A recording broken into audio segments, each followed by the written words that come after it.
Hello प्यारे बच्चों, कैसे हो आप सब।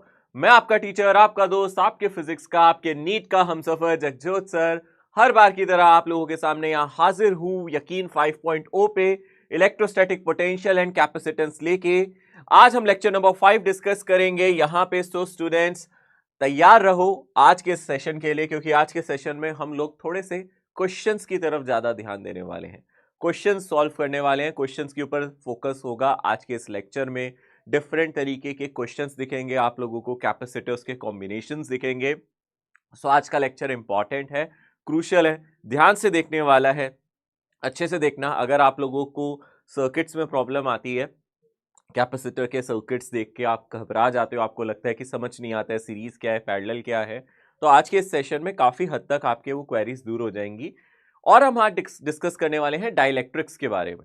डाइलेक्ट्रिक जब कैपेसिटर के अंदर डाल दिया जाता है तो उसके कैपेसिटेंस पे क्या फर्क पड़ता है, उस तरीके के सवाल भी आज के इस सेशन में आप लोगों को नजर आएंगे। ठीक है, जरूरी क्या है आज के इस सेशन को शुरू से लेकर लास्ट तक देखना और साथ के साथ सवालों को सॉल्व करना। कुछ बच्चों के मैं कमेंट्स देख रहा था, जैसे कि कुछ बच्चों के पर्टिकुलर कमेंट्स ये होते हैं कि सर हम पढ़ते हैं, समझ में आ जाते हैं, जब हम खुद करने बैठते हैं तो सवाल सॉल्व नहीं होते हैं। ऐसा क्यों होता है जब हम खुद बैठते हैं और सवाल सॉल्व नहीं होते हैं? इसका एक और एक सॉल्यूशन ये भी है, मैं आप लोगों को बताऊं, और एक रीज़न ये भी है। ऐसा ज़्यादातर तभी होता है जब हम लोग थोड़ा सा लैक कर जाते हैं अपने कॉन्फिडेंस लेवल को। और जैसे एक बैकअप होता है ना, आपने देखा है कि जब एक इंसान साइकिल सीख रहा होता है तो क्या होता है, पीछे से कोई पकड़ता है साइकिल को, है ना, और फिर उसको सिखाता है। और जैसे ही वो इंसान पीछे से हाथ छोड़ देता है साइकिल से, तो भी आप साइकिल चला ही रहे होते हो और आपको पता नहीं चलता पीछे से हाथ छोड़ दिया गया है, क्योंकि आप लोगों को आदत पड़ जाती है कि कोई ना कोई सपोर्ट सिस्टम हमारे साथ रहे। तो आप लोगों को धीरे धीरे आदत पड़ जाती है, आपको धीरे धीरे रियलाइज होता है कि अब किसी ने पकड़ा नहीं है, फिर भी हम चला रहे हैं, तो एक डर लगता है। और कई बार लोग गिर भी जाते हैं जब उन्हें पता चलता है कि छोड़ दी है साइकिल। जब तक पता नहीं चलता तब तक चलती रहती है। ऐसे ही ये सवालों की लड़ी भी है भाई, यहाँ भी ऐसा ही होता है कुछ। जब हम सवाल सॉल्व कर रहे होते हैं, जब तक मैं होता हूँ, जब तक मैं साथ में हूँ, हो सकता है मैं आपको टाइम दूँ करने के लिए, आपसे हो जाए। बट जब मैं नहीं होता या फिर टीचर सामने नहीं होता, कोई सुपरविजन नहीं कर रहा होता, तो हमसे सवाल नहीं होते। ऐसा आपने कई बार महसूस किया होगा। ये भी बिल्कुल साइकिल की तरह है, ठीक है, इसको भी वैसे ही लो। आप थोड़ा सा अपने पे कॉन्फिडेंस रखो। आप ये मत सोचो कि आपको किसी सपोर्ट की जरूरत है। आपको अगर याद है कि मैंने कंसेप्ट सीखा है, भाई आपने साइकिल चलानी सीखी है तो सीखी है ना, आपको आती है तो आती है ना। अब कोई बस पीछे हाथ लगा के रखे तो जरूरी थोड़ा ना कि तभी आप चलाओगे। यहाँ भी ऐसा ही है, आप अपने ऊपर कॉन्फिडेंस रखें।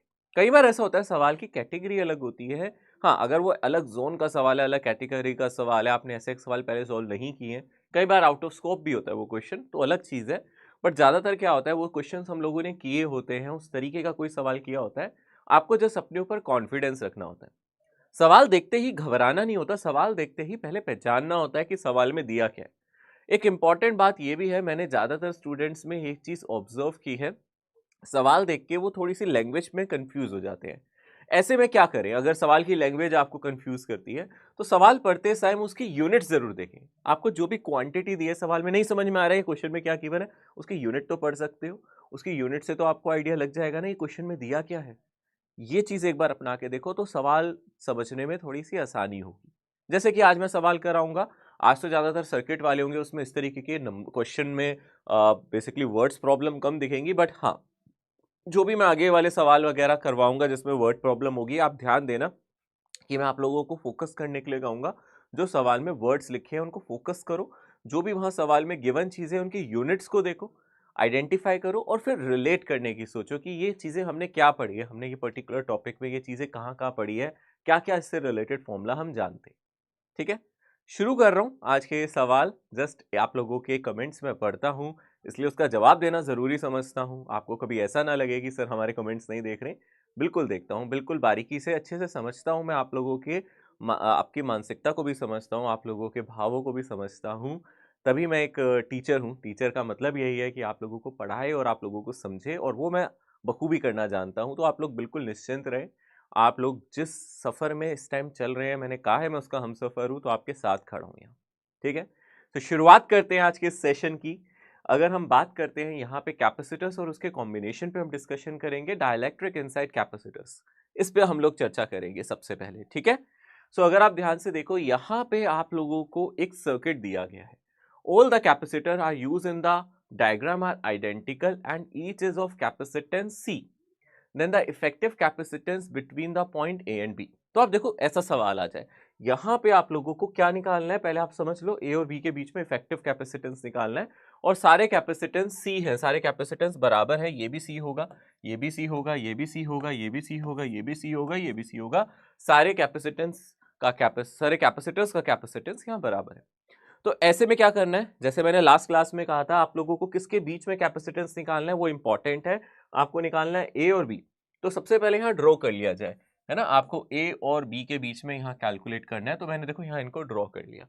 और अब आ जाओ जरा यहाँ क्वेश्चन पे आ जाओ। सबसे पहले अगर आप ध्यान से देखोगे A, तो A को यहाँ पे देखो ध्यान से। अब A से जो तारें जुड़ी हुई है उनको ध्यान से देखो, क्योंकि A से जो भी वायर कनेक्टेड है डायरेक्टली उनका पोटेंशियल इसी के बराबर होगा। यानी कि आप देख सकते हो, ये मैंने हरे रंग से किया, जब तक कैपेसिटर नहीं आता तब तक रंग नहीं बदलेगा, है ना, तब तक ये एक ही रंग का रहेगा जब तक कैपेसिटर नहीं आता, जब तक कैपेसिटर की कोई प्लेट नहीं आती। तो यानी कि आपको समझ में आ रहा है, यहाँ तक आप क्लियरली देख सकते हो, यहाँ से लेके यहाँ तक ये सारा अगर आप ध्यान से देखोगे, इवन ये वाली प्लेट को भी आप रंग सकते हो क्योंकि ये भी इसी वायर से कनेक्टेड है, ये सब कुछ हरे रंग का है। यानी कि यहाँ भी हर जगह पोटेंशियल ए ए ए, यहाँ पोटेंशियल ए, यहाँ पोटेंशियल ए है।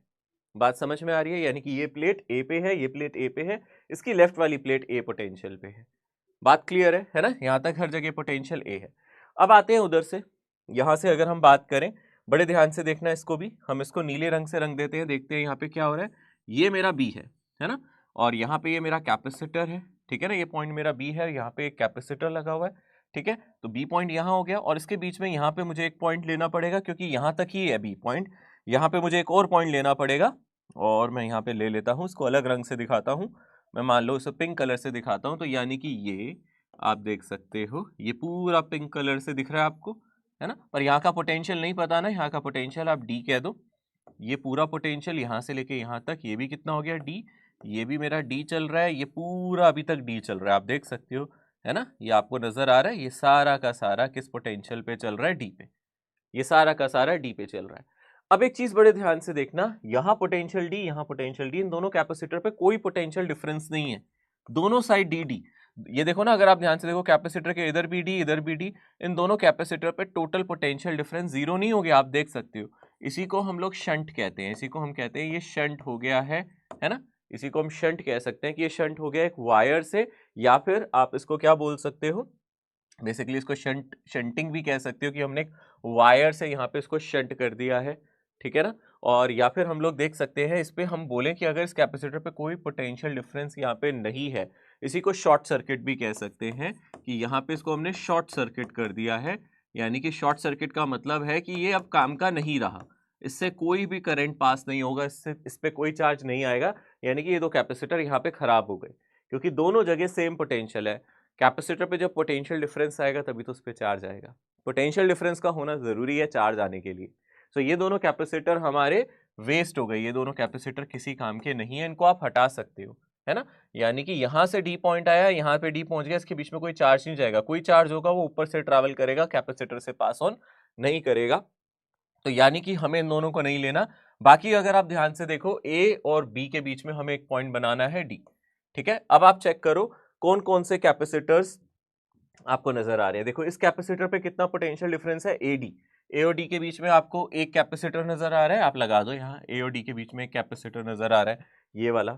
और देखो ध्यान से, और कैपेसिटर कौन सा है, अगर आप ध्यान से देखोगे ए और डी में सिर्फ एक ही नजर आ रहा है। और देखो ध्यान से, ये किसके बीच में है, ये भी ए और डी के बीच में है, ये भी देख सकते हो, इस पे ए इस पे डी, यहाँ भी देख सकते हो ए और डी, यानी कि ये भी ए और डी के बीच में है, ये भी ए और डी के बीच में, यानी कि तीन कैपेसिटर आपको ए और डी के बीच में नजर आ रहे हैं, दिख रहा है। एक कैपेसिटर ये देखो हरा और पिंक के बीच में, ये भी हरा और पिंक के बीच में, और ये हरा और ये भी पिंक के बीच में, आप इसको पिंक से कलर कर दो ना तो आपको दिख जाएगा, ये भी हरे और पिंक के बीच में, यानी कि ये भी ए और डी के बीच में है, यानी कि तीन कैपेसिटर ए और डी के बीच में है। ऑब्वियसली अगर ए और डी के बीच में तीनों पे सेम पोटेंशियल डिफरेंस है, ये मेरा सी, ये मेरा सी, ये मेरा सी, ठीक है ना।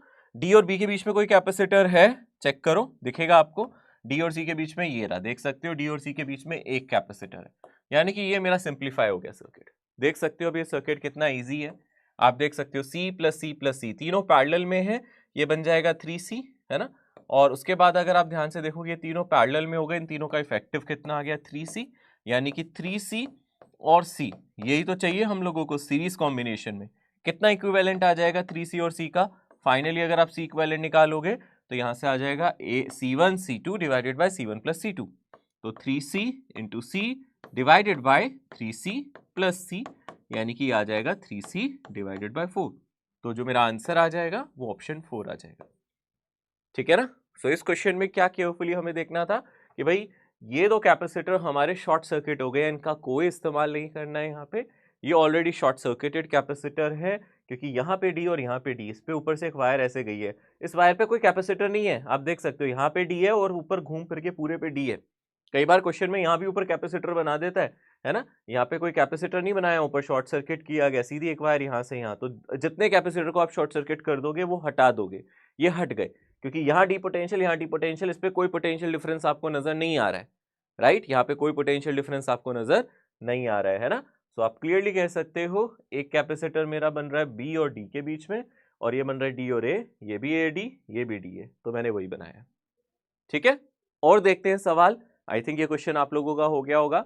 अगले सवाल पे जाते हैं, ये भी बिल्कुल ऐसा ही है। यहाँ पे आपको देखो पहले तो क्लियर कट पिक्चर नजर आ रही है, ये तीन कैपेसिटर आपको पहले से नजर आ रहे हैं, इन तीनों का पहले ही देख सकते हो ये तीनों कैसे नजर आ रहे हैं, खुद सोचो, इसमें कोई प्रॉब्लम नहीं हो सकती, ये तो बहुत आसानी से नजर आ रहे हैं। इन तीनों को एक ही साथ लिख लो पहले, है ना? आप डायग्राम को रीड्रॉ कर लो, अगर आप ध्यान से देखोगे इन तीनों कैपेसिटर की जगह आप क्या लिख सकते हो, सी सी सी, यानी कि ये कितना हो जाएगा C/3, है ना? और उसके बाद एक कैपेसिटर यहाँ लगा है, अब आप रीड्रॉ कर लो सर्किट को, और ये हमारा सर्किट है ना? आप देख सकते हो ना, इन तीनों की जगह हमने ये बना दिया, सॉरी इन तीनों की जगह ये बना दिया, और फिर यहाँ से वायर लगी है, यहाँ से पॉइंट बी है, और यहाँ पे एक कैपेसिटर लगाया हुआ है उसने। अब ठीक है ना? ये डायग्राम बना हुआ है इसका, ठीक है ना? यहाँ पे जो कैपेसिटर है ये सी है। अब क्या प्रॉब्लम है? अब तो ये बहुत आसानी से देख सकते हो कैसे करना है। अगर आप अभी भी कंफ्यूज हो रहे हो, अगर आपको अभी भी क्लैरिटी नहीं मिल रही, तो एक काम करो, कलर कर लो यहाँ से, है ना? देखो ये ए है, यहाँ से लेके यहाँ तक ये मुझे नजर आ रहा है ए, तो ये भी पॉइंट ए, ये भी पॉइंट ए, तो यहाँ से घूम फिर के ये पॉइंट कितना हो गया, ए। ठीक है ना? ये क्या हो गया मेरा ए। बी तो मुझे नजर आ ही रहा है, इसको अलग से कलर करने की जरूरत है नहीं, पर मैं फिर भी करके दिखा रहा हूँ। ये मेरा बी है, तो ये बी है, तो ये भी मेरा बी होगा, ये भी मेरा बी होगा, तो ये मेरा बी, ये मेरा बी। तो आप देख सकते हो ये भी कैपेसिटर ए बी के बीच में, ये भी कैपेसिटर ए बी के बीच में, यानी कि ये दोनों पैरेलल में हो गए। ए और बी के बीच में दो कैपेसिटर हो गए, है ना? दो कैपेसिटर हो गए ना ए और बी के बीच में, यानी कि ये दोनों आपस में पैरेलल में है। ऑब्वियसली एक मेरा C/3 है, एक मेरा C है, तो कितना आ जाएगा C/3 प्लस C, यानी कि 4C/3। यहां से आंसर आ जाएगा 4C/3। ठीक है, इजी क्वेश्चन था ये, ज्यादा मुश्किल नहीं था, आसान था, बस ध्यान से अगर आप करोगे तो गड़बड़ नहीं होगी। गेम की तरह लो इसको, है ना? एंजॉय करोगे ना अगर सवाल को, तो फिर मजा आएगा, तभी आपको अच्छा भी लगेगा और आपको इंटरेस्टिंग भी लगेगा। फिर आप इंतजार करोगे कब ऐसे सवाल आए एग्जाम में, फिर डरोगे नहीं, घबराओगे नहीं, है ना? गलत नहीं करोगे, आप बिल्कुल सही करोगे अगर आप बेसिक्स पे काम करोगे। देखो यहां से लेके यहां तक ए है और ऊपर एक ही वायर जा रही है, ए ए ए ए, यहां तक पोटेंशियल मेरा ए रहेगा। ये बी है, B B B B B, ये प्लेट बी पे, ये प्लेट बी पे, देख सकते हो आप। आगे देखिए अगला, Wheatstone bridge in a capacitor. Current electricity में पढ़ाया जाता है वैसे व्हीटस्टोन ब्रिज, जब करंट इलेक्ट्रिसिटी आएगा मैं फिर से पढ़ा दूंगा, पर यहां भी आप याद रखें इस कॉन्सेप्ट को हम व्हीटस्टोन ब्रिज कहते हैं। और इसकी बैलेंस कंडीशन देखेंगे, क्योंकि हम लोगों को बैलेंस्ड ही देखना है यहाँ पे। बैलेंस्ड कंडीशन याद रखेंगे, व्हीटस्टोन ब्रिज की बैलेंस कंडीशन क्या होती है। पहले तो आप सर्किट को अच्छे से निहार लो, अच्छे से देख लो व्हीटस्टोन ब्रिज कैसा नजर आता है, पहले पता भी होना चाहिए देखने में कैसे लगता है आपको। देखो यहाँ एक पॉइंट ए दिख रहा है, एक कैपेसिटर ऊपर जा रहा है, एक नीचे जा रहा है, फिर एक यहाँ लगा है, यहाँ से एक लगा है, और इनके बीच में एक लगा है। क्लियरली यहाँ से कुछ सीरीज पैरेलल कुछ समझ नहीं आ रहा। आप ये नहीं कह सकते C1 C2 को सीरीज में है, क्योंकि यहाँ पे सेम करंट नहीं जा रहा, सेम चार्ज नहीं जा रहा, क्योंकि चार्ज यहाँ डिवाइड होगा, ना कुछ पैरेलल में है, ना कुछ सीरीज में है, ना कुछ पैरेलल में है। तो इस तरीके का ये सर्किट व्हीटस्टोन ब्रिज कहला रहा है, क्योंकि यहाँ जाने के बाद स्प्लिट हो रहा है, दो डायरेक्शन में जा रहा है, फिर यहाँ और यहाँ, और बीच में हमने यहाँ लगा दिया एक कैपेसिटर C5। इसकी बैलेंस कंडीशन क्या होती है, या तो आप दोनों हॉरिजॉन्टल का रेशियो ले लो या दोनों वर्टिकल कैपेसिटर का रेशियो ले लो, बराबर होना चाहिए। मतलब this divided by this should equals to this divided by this, है ना? इसका इससे रेशियो, इसका इससे रेशियो बराबर हो, या फिर इसका इससे रेशियो, इसका इससे रेशियो, चाहे हॉरिजॉन्टली देख लो चाहे वर्टिकली, एक ही बात है। डायगनली मत देखना, ऐसे ही करना, इसका इससे रेशियो, इसका इससे रेशियो, यानी कि हम चाहते हैं C1 डिवाइडेड बाय C2 किसके बराबर हो जाए, C3 डिवाइडेड बाय C4, ठीक है ना, C3 डिवाइडेड बाय C4 के, सॉरी C3 बाय C4, ये हम लोग चाहते हैं। अगर ऐसा हो जाए तो क्या होता है याद रखना, अगर इसका रेशियो इससे और इसका रेशियो इससे, या फिर आप ऐसे भी ले सकते हो, या फिर आप ये भी कह सकते हो अगर हम C1 डिवाइडेड बाय C3 कर दे, है ना, this is same as C2 divided by C4, है ना, या तो आप ऐसे ऐसे और ऐसे ऐसे रेशियो लो या ऐसे ऐसे, C1 by C3 is C2 by C4, C1 by C2 is C3 by C4, ठीक है ना। ऑब्वियसली आप यहाँ क्रॉस मल्टीप्लाई करोगे, C3 को इधर ले आओगे, C2 को उधर ले जाओगे, तो सेम इक्वेशन बन जाएगी। अगर ऐसा हो जाता है तो, इफ दिस हैपन, ठीक है ना, अगर ऐसा हो जाता है, इफ, ठीक है ना, दिस हैपन्स, अगर ऐसा हो तो क्या होगा, ये इंपॉर्टेंट है। तो हम उसको सर्किट को बोलेंगे बैलेंस्ड है। ऐसे केस में ये बैलेंस्ड है। अगर ऐसा हो जाता है तो हम क्लियरली पता है क्या कह सकते हैं, ऐसा हो जाता है तो ये हमें क्या बताता है, नो चार्ज, है ना, नो चार्ज और करंट थ्रू C5, यानी कि जो ये बीच में लगा है ना, ये हमारा वेस्ट है, मतलब इस पे कोई चार्ज नहीं आएगा, कोई करंट नहीं आएगा, और हम कह सकते हैं पोटेंशियल डिफरेंस, है ना, V अक्रॉस, मतलब जो भी इस पे पोटेंशियल डिफरेंस होगा C5 वो जीरो है। कहने का मतलब है P और Q का पोटेंशियल सेम है, VP minus VQ is zero, यानी कि VP और VQ क्या है यहाँ पे, सेम है, यानी कि जो पोटेंशियल मेरा P पे है वही Q पे है, इस पे कोई पोटेंशियल डिफरेंस है नहीं, तो करंट जाएगा नहीं, चार्ज आएगा नहीं, चार्ज होगा नहीं, तो फिर इसको हटा दो यहां से। जब ये चार्ज होगा नहीं तो आप इसको यहां से हटा सकते हो, और अगर आप इसको यहां से हटा दोगे, आप इसको एलिमिनेट कर दोगे, तो ये सर्किट कैसा नजर आएगा, अगर आपने इसको यहां से हटा दिया तो ये सिंप्लीफाई हो जाएगा सर्किट। अब सर्किट बहुत ज्यादा सिंपल बन गया है, यानी कि ये तो सर्किट आप इजीली सॉल्व कर सकते हो। तो सर्किट मेरा ऐसा बन जाएगा, ये मेरा A है, ये मेरा B है, ये मेरा C1 था, ये मेरा C2 था, ये मेरा C3 था, ये मेरा C4 था, यानी कि फिर C1 और C2 सीरीज में, C3 और C4 सीरीज में, तो यहां से C इक्विवेलेंट आराम से आ जाएगा। C1 C2 का सीरीज होगा C1 C2 divided bye C1 plus C2, ठीक है ना, C1 प्लस C2, और ऐसे ही C3 C4 का भी कर लोगे, C3 C4 divided by C3 plus C4, खत्म, ये हमारा इक्विवेलेंट आ जाएगा। तो आप देख सकते हो, आपको याद रखनी है this is a balance condition. अगर ये बैलेंस कंडीशन है तो यहाँ पे कोई चार्ज और कोई करंट C5 से नहीं जाएगा, और अगर ऐसा होता है तो वोल्टेज अक्रॉस C5 यहाँ पे जीरो होगा, और अगर C5 पे वोल्टेज जीरो है तो VP और VQ बराबर है, यानी कि यहाँ पे आप इसको हटा चुके हो, तो ये दोनों सीरीज में, ये दोनों सीरीज में, फिर आपस में पैरेलल कनेक्शन, सीरीज हो गया C1 C2 bye C1 plus C2, C3 C4 C3 by C4, और उसके बाद उनका पैरेलल कॉम्बिनेशन, ठीक है। ये हमारा व्हीटस्टोन ब्रिज होता है। आप देख सकते हो यहाँ पे एक सवाल है, बिल्कुल इसी कैटेगरी का सवाल है। तो यहाँ पे हम लोगों को कुछ कैपेसिटर का सिस्टम दिया है, डेफिनेटली ये बैलेंस व्हीटस्टोन ब्रिज है, पहले चेक कर लेना बैलेंस्ड है, हाँ है। क्यों बैलेंस्ड है, आप देख सकते हो 3/4 इज सेम एज 6/8, है ना, क्योंकि 3/4 और 6/8, 6/8 कितना होता है, 6/8 को भी आप 3/4 लिख तो सकते हो, 2 से कैंसिल करो, है ना, रेशियो सेम है ना, इसका इससे और इसका इससे रेशियो बिल्कुल बराबर है। तो ऐसे केस में आप इसको एलिमिनेट कर सकते हो, आप इसको यहाँ से हटा दो, इसको रिमूव कर दो, यहाँ से एलिमिनेट कर दो, तो वही आंसर आ जाएगा जो भी हमने देखा था। C इक्विवेलेंट अगर आपको निकालना है तो दिस इंटू दिस, इनका इक्विवेलेंट देख लो, करके देख लो, नहीं तो 6 into 3 divided by 6 plus 3, plus इन दोनों का इक्विवेलेंट निकाल लो 4 इंटू 8 डिवाइडेड बाय 4 प्लस 8, यहाँ से ये कितना आ जाएगा, आप देख सकते हो 18/9 यानी कि 2, यहाँ से आ जाएगा 32 डिवाइडेड बाय कितना आ जाएगा 12, ठीक है। और आप इसको लिख सकते हो, यहाँ से आप इसको डिवाइड कर सकते हो, है ना, 4 8 32 और 3, और एलसीएम ले लोगे तो यहाँ पे 3 आ जाएगा इन दोनों का, यहाँ से आ जाएगा 6, है ना, 2/1 है प्लस 8/3 है, एलसीएम यहाँ पे 3 आ गया, तो 2 3 टाइम्स 6 आएगा, यहाँ पे एलसीएम इसका 3 आएगा, सॉरी इसका एलसीएम 3 आएगा, है ना, तो 1 3 टाइम्स आ गया, तो 3 इंटू 2 6 आ गया, 6 प्लस 8 यानी कि ये 14/3 आ गया, 14/3 माइक्रोफैरेड, सिंपल है। तो ये हमारा कितना आ चुका है, 14/3 माइक्रोफैरेड, ये मेरा इफेक्टिव कैपेसिटेंस आ गया ए और बी के बीच में, आया समझ में। और देखते हैं, ये सर्किट आपको नजर आ रहा है और ये बहुत कॉमनली बनाया जाता है, और ये हमारा व्हीटस्टोन ब्रिज ही है। ये भी मेरा व्हीटस्टोन ब्रिज है, देखने में ही नहीं लगता है, बट ये व्हीटस्टोन ब्रिज है। थोड़ी सी शेप को अगर आप ध्यान से एनालाइज करेंगे, ये व्हीटस्टोन ब्रिज है, बनाया अलग तरीके से। यहाँ पे भी अगर आप ध्यान से देखोगे, यहाँ व्हीटस्टोन ब्रिज ए और डी के बीच में बनेगा। मैं सर्किट को रीड्रॉ करके दिखा देता हूँ, फिर आपको समझ में आ जाएगा। ये देखो, ये ए डी पॉइंट है, ये पॉइंट ए है, ये पॉइंट मेरा डी है, और मेरा पॉइंट है बी और सी। तो मैं बी को ना यहाँ बना देता हूँ, देखो ए और कैपेसिटर, फिर बी है ना, तो मैं बी को ऊपर दिखा देता हूँ और डी को और ये वाले पॉइंट को, सी पॉइंट को यहाँ नीचे दिखा देता हूँ। तो आप देखो, ये 6 माइक्रोफैरेड ए और बी के बीच में, ए और बी के बीच में ये 6 वाला है, तो मैं यहाँ 6 वाला ए और बी के बीच में बना देता हूँ। ये 6 माइक्रोफैरेड हो गया, है ना।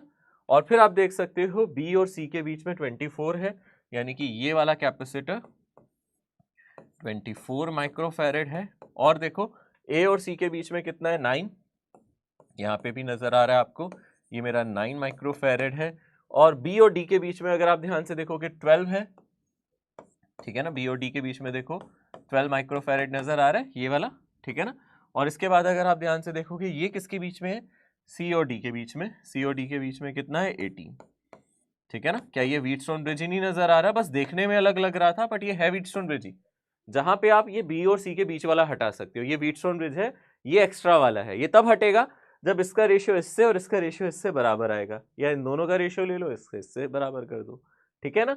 तो ऑब्वियसली अगर आप इसको हटा दोगे, अगर आप चेक करो, ये 6 और 12, 6 और 12 1/2 आ जाएगा। यहाँ 9 और 18, ये भी 1/2 आएगा। 6/12 इज सेम एज 9/18, दोनों 1/2 है। अरे पता ना है, इसको देख सकते हो ना, 6/12 इज सेम एज 9/18 लिख सकता हूँ ना मैं। अरे दोनों ही 1/2 है ना भाई, ठीक है ना। 6 1 जा 6 2 जा 9 1 9 2, आसान है, ठीक है। तो इसमें ये वाला हट जाएगा, तो ये दोनों सीरीज में और ये दोनों सीरीज में, चाहे आप यहाँ हटा के दिखा दो भाई, इन दोनों का रेशियो इन दोनों के रेशियो के बराबर है, इस 24 को हटा दो, तो क्लियर है ना भाई। यहाँ पे 6 और 12 आपस में कैसे हैं आप देख सकते हो, सीरीज में। यहाँ सी इक्विवेलेंट निकाल लो, सी इक्विवेलेंट कितना आएगा, 12 into 6 72 divided by 12 plus 6 18 plus, इन दोनों का ध्यान से देखो, मैं ऐसे लिख देता हूँ 9 इंटू 18 डिवाइडेड बाई दोनों का सम 27, ये इंटू ये डिवाइडेड बाई इनका सम, ठीक है ना। ये कट जाएगा 3 टाइम्स, ये आ जाएगा 6 और ये आ जाएगा 4, यानी कि 4 प्लस 6 यानी कि आ जाएगा 10 माइक्रोफैरेड। आसान सवाल होते हैं ये, ठीक है, बस थोड़ा ध्यान से देखने की जरूरत होती है, ठीक है। ये हमारे थोड़े से व्हीटस्टोन ब्रिज वाली कैटेगरी के। तो आज जो मैंने शुरुआत की है थोड़ी अलग कैटेगरी से की थी, जहां पोटेंशियल की मदद से पहले हम लोगों ने इफेक्टिव कैपेसिटेंस निकाला, जहां सर्किट को रीड्रॉ करने की जरूरत पड़ती है, थोड़ा सा विजुअलाइज करने की जरूरत पड़ती है। अगला सवाल भी बिल्कुल इसी कैटेगरी का था। फिर हमने 2 सवाल अभी जो करे हैं वो व्हीटस्टोन ब्रिज से रिलेटेड है, ठीक है। अगला सवाल आता है, जरा इस सवाल को भी ध्यान से देखते हैं। ये थोड़ा एनालिसिस पे है, इसमें कोई व्हीटस्टोन ब्रिज नहीं लग रहा, जस्ट एनालिसिस पे है। यहाँ पे हमें 2 पॉइंट दिए गए हैं, ये पॉइंट P मान लेते हैं, ये पॉइंट हमारा Q पॉइंट ले लेते हैं। इनके बीच में हमें इफेक्टिव कैपेसिटेंस निकाल के दिखाना है P और Q के बीच में, ठीक है। तो यहाँ पे इस सवाल को ध्यान से देखो, यहाँ पे बहुत इजीली देखो आपको एनालिसिस मिल जाएगा। कई बार ऐसा होता है सवाल में हमें कुछ खास नहीं करना होता, ढूंढना होता है कि कहाँ से शुरू करें। तो यहाँ अगर आप सवाल को देखो, यहाँ से शुरू किया जा सकता है, क्योंकि क्लियरली इस पिक्चर में अगर आप इस पॉइंट को देखो ध्यान से, इस पॉइंट को देखो, ये दोनों कैपेसिटर, इनके बीच में सेम पोटेंशियल डिफरेंस है। क्योंकि अगर आप इस पॉइंट को A और इसको B कह दोगे, तो इस पे भी अगर हम ध्यान से देखेंगे A आ गया है ना, और यहाँ पे B और यहाँ B, तो ये दोनों A और B के बीच में ही है। तो क्लियरली ये दोनों आपस में कैसे हैं, पैरेलल में। इन दोनों का पैरेलल कॉम्बिनेशन बता सकते हो, इन दोनों का पैरेलल कॉम्बिनेशन कितना आएगा, C और C का 2C, ठीक है ना। अगर आप इन दोनों को पैरेलल में सॉल्व कर लोगे 2C, तो फिर ये 2C और इस 2C के साथ ये क्या हो जाएगा, सीरीज में, ठीक है ना। ये दोनों पैरेलल में होंगे, फिर ये 2C आप देख सकते हो, ये 2C और ये 2C आपस में कैसे हो जाएंगे, सीरीज में आ जाएंगे। देख रहे हो आप, इजीली समझ में आ रहा है इन दोनों का पैरेलल कॉम्बिनेशन। तो आप इनका पैरेलल कॉम्बिनेशन निकाल लोगे, 2C आ जाएगा, इसको मिटा दो, ये बन गया 2C। फिर 2C और 2C कैसे हो जाएंगे, सीरीज में। सीरीज में 2C कितना आ जाएगा, 2C/2 यानी कि C, ठीक है ना। सीरीज में 2C और 2C करके देख लो आप, C1 C2 divide by C1 plus C2। मैंने बताया था जब सेम कैपेसिटर सीरीज में होते हैं, जितने कैपेसिटर लगाओगे नंबर ऑफ कैपेसिटर से डिवाइड कर दो। अगर 3 कैपेसिटर एक जैसे सीरीज में है तो C/3, यहाँ 2 कैपेसिटर 2C और 2C सीरीज में, तो 2C डिवाइडेड बाई 2, यानी कि आप देख सकते हो इन दोनों का कितना आ जाएगा, बोलो C आ जाएगा, ठीक है ना। फिर उसके बाद आप देख सकते हो सर्किट थोड़ा सा सिंप्लीफाई हो जाएगा। सर्किट में ये वाला 2C मैंने एज इट इज बनाया, और यहाँ तक अगर आप ध्यान से देखोगे, इसका रिजल्ट इसके साथ कितना आया C, है ना। तो सर्किट बचा ये C और यहाँ पे भी एक C, ये वाला C बचा हुआ है अभी, ठीक है ना। तो इस C को मैं यहाँ दिखा रहा हूँ और रिजल्ट यहाँ तक C, है ना। अब सर्किट ऐसा हो गया, ठीक है। ये पॉइंट मेरा P है और यहाँ पे एक पॉइंट है मेरा, this point over here is Q, ठीक है। तो आप देख सकते हो C और C कितना हो जाएगा यहाँ पे दोबारा से 2C, और 2C और C के साथ ये C और C क्या बनेगा 2C, और 2C और C क्या बन जाएगा दोबारा से C, है ना। यहाँ पे भी एक कैपेसिटर लगा हुआ है, इसको लगे रहने देना अभी। आप देखो C और C कितना हो जाएगा 2C, 2C फिर 2C के साथ क्या हो जाएगा C, और C और 2C का फिर पैरेलल कॉम्बिनेशन देख सकते हो आप, है ना। फिर 2C और C का आप क्या देख सकते हो, पैरेलल कॉम्बिनेशन देख सकते हो, है ना। तो ये C, ये C, 2C और C, है ना। पहले आप करके दिखा देता हूं, मैं यहाँ लिख देता हूँ, ये C और ये C, ये दोनों आपस में कितना दे देंगे 2C, और 2C इसके साथ दोबारा से कैसा दे देगा सीरीज कॉम्बिनेशन। तो इनका सीरीज कॉम्बिनेशन क्या आ जाएगा 2C और 2C का दोबारा से 2C/2, यानी कि दोबारा से C। फिर ये C और ये 2C आपस में क्या है पैरेलल में, तो उनका कितना आ जाएगा 2C + C, यानी कि 3C। तो आपका आंसर आ जाएगा 3C। तो इसका करेक्ट आंसर कितना आ जाएगा हमारा 3C। तो first option is correct over here. Clear है। आई थिंक ये सर्किट एनालिसिस आपको समझ में आ रहा है। शुरुआत यहां से की थी, C और C 2C, 2C और 2C C, C और C पैरेलल में 2C, फिर 2C और 2C सीरीज में C, फिर C और 2C आपस में पैरेलल में, यानी कि 3C। ऐसे भी डायरेक्टली भी कर सकते हो। अगला क्वेश्चन आप ध्यान से देखो, the equivalent capacitance between point A and B of the circuit shown will be. I think सही आप जो है ना एक बार पॉज करके वीडियो इसको ट्राई कर लो, ठीक है ना, और उसके बाद फिर चेक करना। अगर आपने ट्राई कर लिया होगा तो आप देखो कि आप इसका आंसर सही ला पा रहे हो।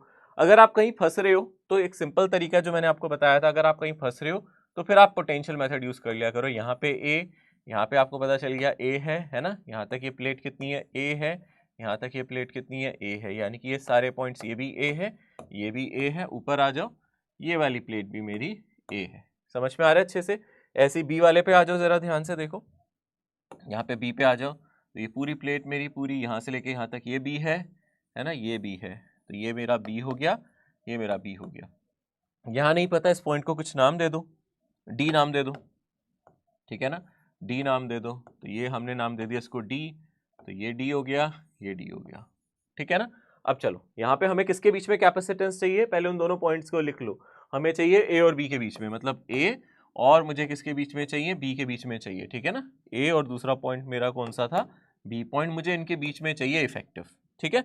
और इनके बीच में एक पॉइंट हमने कंसीडर किया है D, इनके बीच में एक पॉइंट मैंने कंसीडर किया है D, ठीक है। अब काउंट करो, चलो काउंट करो। A और D के बीच में देखा है, ये कैपेसिटर A और D के बीच में है, नजर आ रहा है। ये वाला कैपेसिटर भी A और D के बीच में है ना, क्योंकि ये भी मेरा D होगा, ये पॉइंट भी मेरा D होगा। दो कैपेसिटर A और D के बीच में है, तो कितना हो जाएगा उनका इफेक्टिव, दो कैपेसिटर A और D के बीच में बनाओगे तो 1 और 1 कितना हो जाएगा इसका 2, है ना। नहीं तो आप बना के दिखा दो, दो कैपेसिटर इसके बीच में है, ये 1 माइक्रोफैरेड है, ये 1 माइक्रोफैरेड है, दोनों का इफेक्टिव कितना हो जाएगा, दोनों पैरेलल में है 1 और 1, इसका इफेक्टिव कितना हो जाएगा 2 माइक्रोफैरेड। और फिर उसके बाद आओ आप यहाँ से D और B के बीच में एक है, D और B के बीच में आपको नजर आ रहा है कितना है 1 माइक्रोफैरेड का एक है, ठीक है। और A और B के बीच में भी आपको नजर आ रहा है 2 माइक्रोफैरेड का, A और B के बीच में भी आपको नजर आ रहा है, तो यहाँ पे बना दो, है ना, इसके बीच में भी नजर आ रहा है। तो ये कौन सा आपका, अगर आप ध्यान से देखोगे A और B के बीच में 2 माइक्रोफैरेड का है, ठीक है ना। तो सबसे पहले आप इसको सॉल्व कर लो, 1 और 1 कितना हो गया आप देख सकते हो। यहाँ से पहले इन दोनों को सॉल्व कर लो, यहाँ से 1 और 1 कितना हो गया, अगर आप ध्यान से देखोगे 2, है ना। ये दोनों 1 और 1 क्या हो गए 2। दोबारा देख लो बेटे, A और D के बीच में 1 है, A और D के बीच में 1 है, यहाँ A और D के बीच में 1 है, A और D के बीच में 1 है, फिर उसके बाद D और B के बीच में 1 है, D और B के बीच में 1 है, A और B के बीच में 2 है, ठीक है ना, लगा दिया ना। पहले आप इन दोनों को सॉल्व करो, 1 और 1 कितना हो जाएगा 2, है ना, ये दोनों कितने हो जाएंगे 2। फिर अगर आप ध्यान से देखोगे, पहले आप इसका रिजल्टेंट निकाल लो, इसका रिजल्टेंट अगर आप ध्यान से निकाल रहे हो, ठीक है ना, अगर आप इसका रिजल्टेंट ध्यान से निकाल रहे हो तो इसका रिजल्टेंट कितना आया था, इन दोनों का रिजल्टेंट इजीली नजर आ रहा है आपको, कितना मिल जाएगा 2 माइक्रोफैरेड। और वो इसके साथ क्या है सीरीज में, ये 2 माइक्रोफैरेड इसके साथ कैसा है सीरीज में है या नहीं, है ना, सीरीज में होगा ना, इन दोनों का रिजल्टेंट 2 इसके साथ कैसा हो जाएगा सीरीज में, कितना आ जाएगा इसका सी फैक्टिव जो हमारा सीरीज में आएगा यहाँ तक, ये सी फैक्टिव कितना आएगा यहाँ से यहाँ तक बोलो, ये आ जाएगा 2 इंटू 1 डिवाइडेड बाई 2 प्लस 1 यानी कि 2/3, ठीक है ना।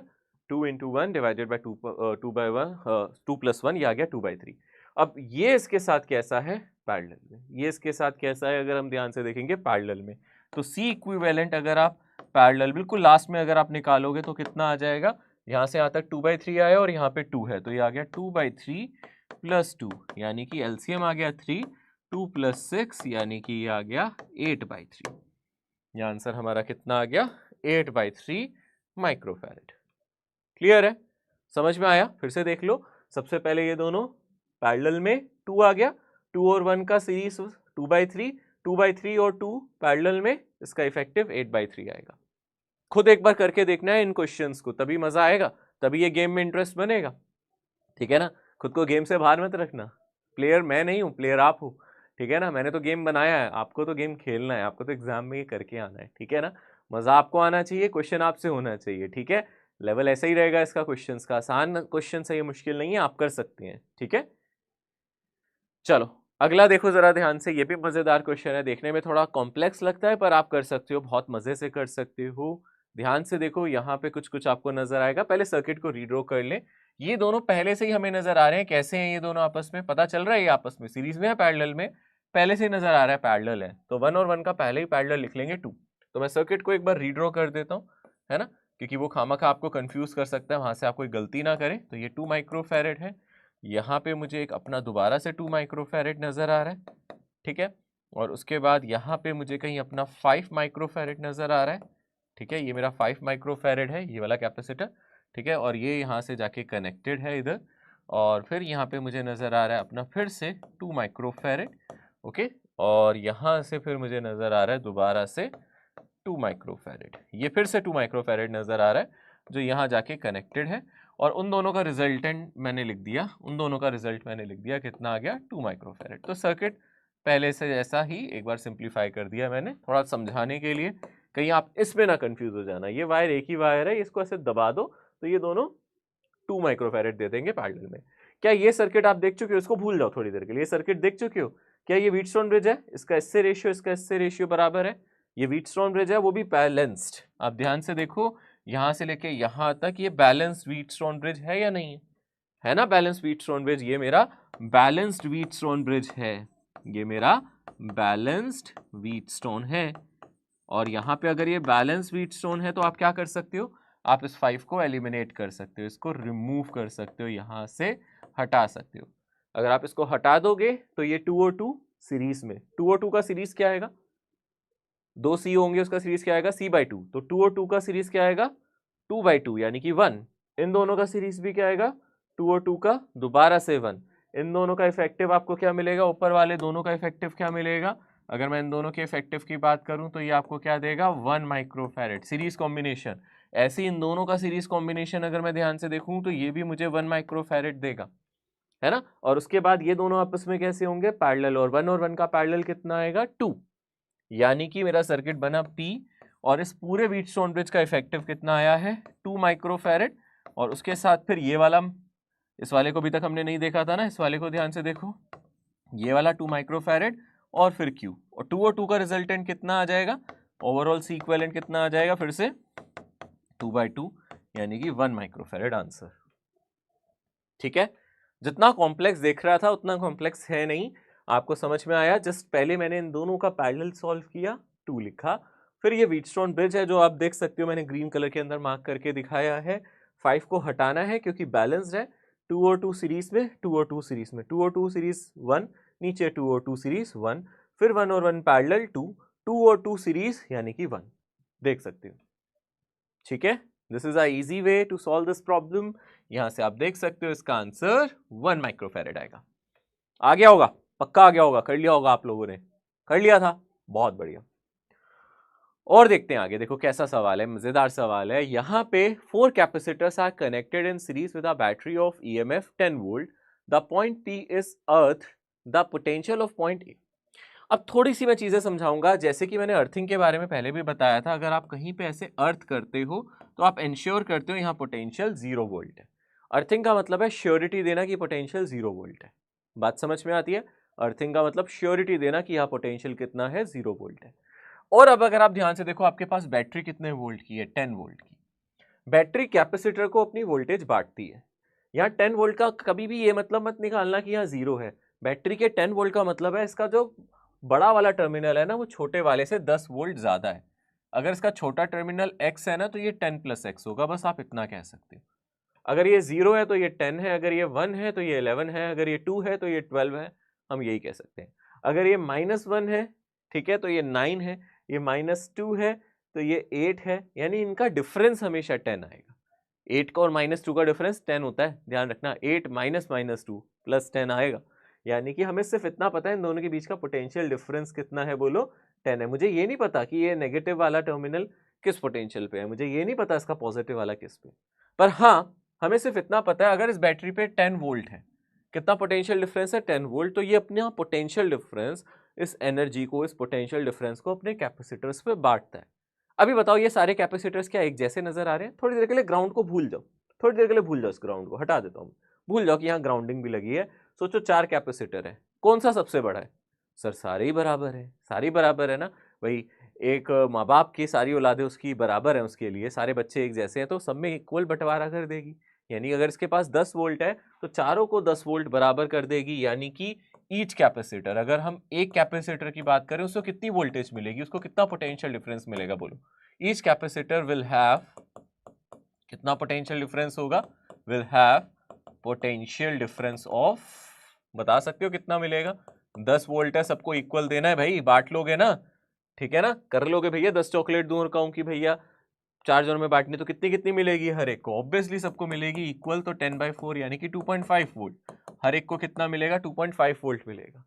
हर एक कैपेसिटर को 2.5 वोल्ट मिलेगा, यानी कि यहाँ पे हर एक कैपेसिटर को 2.5।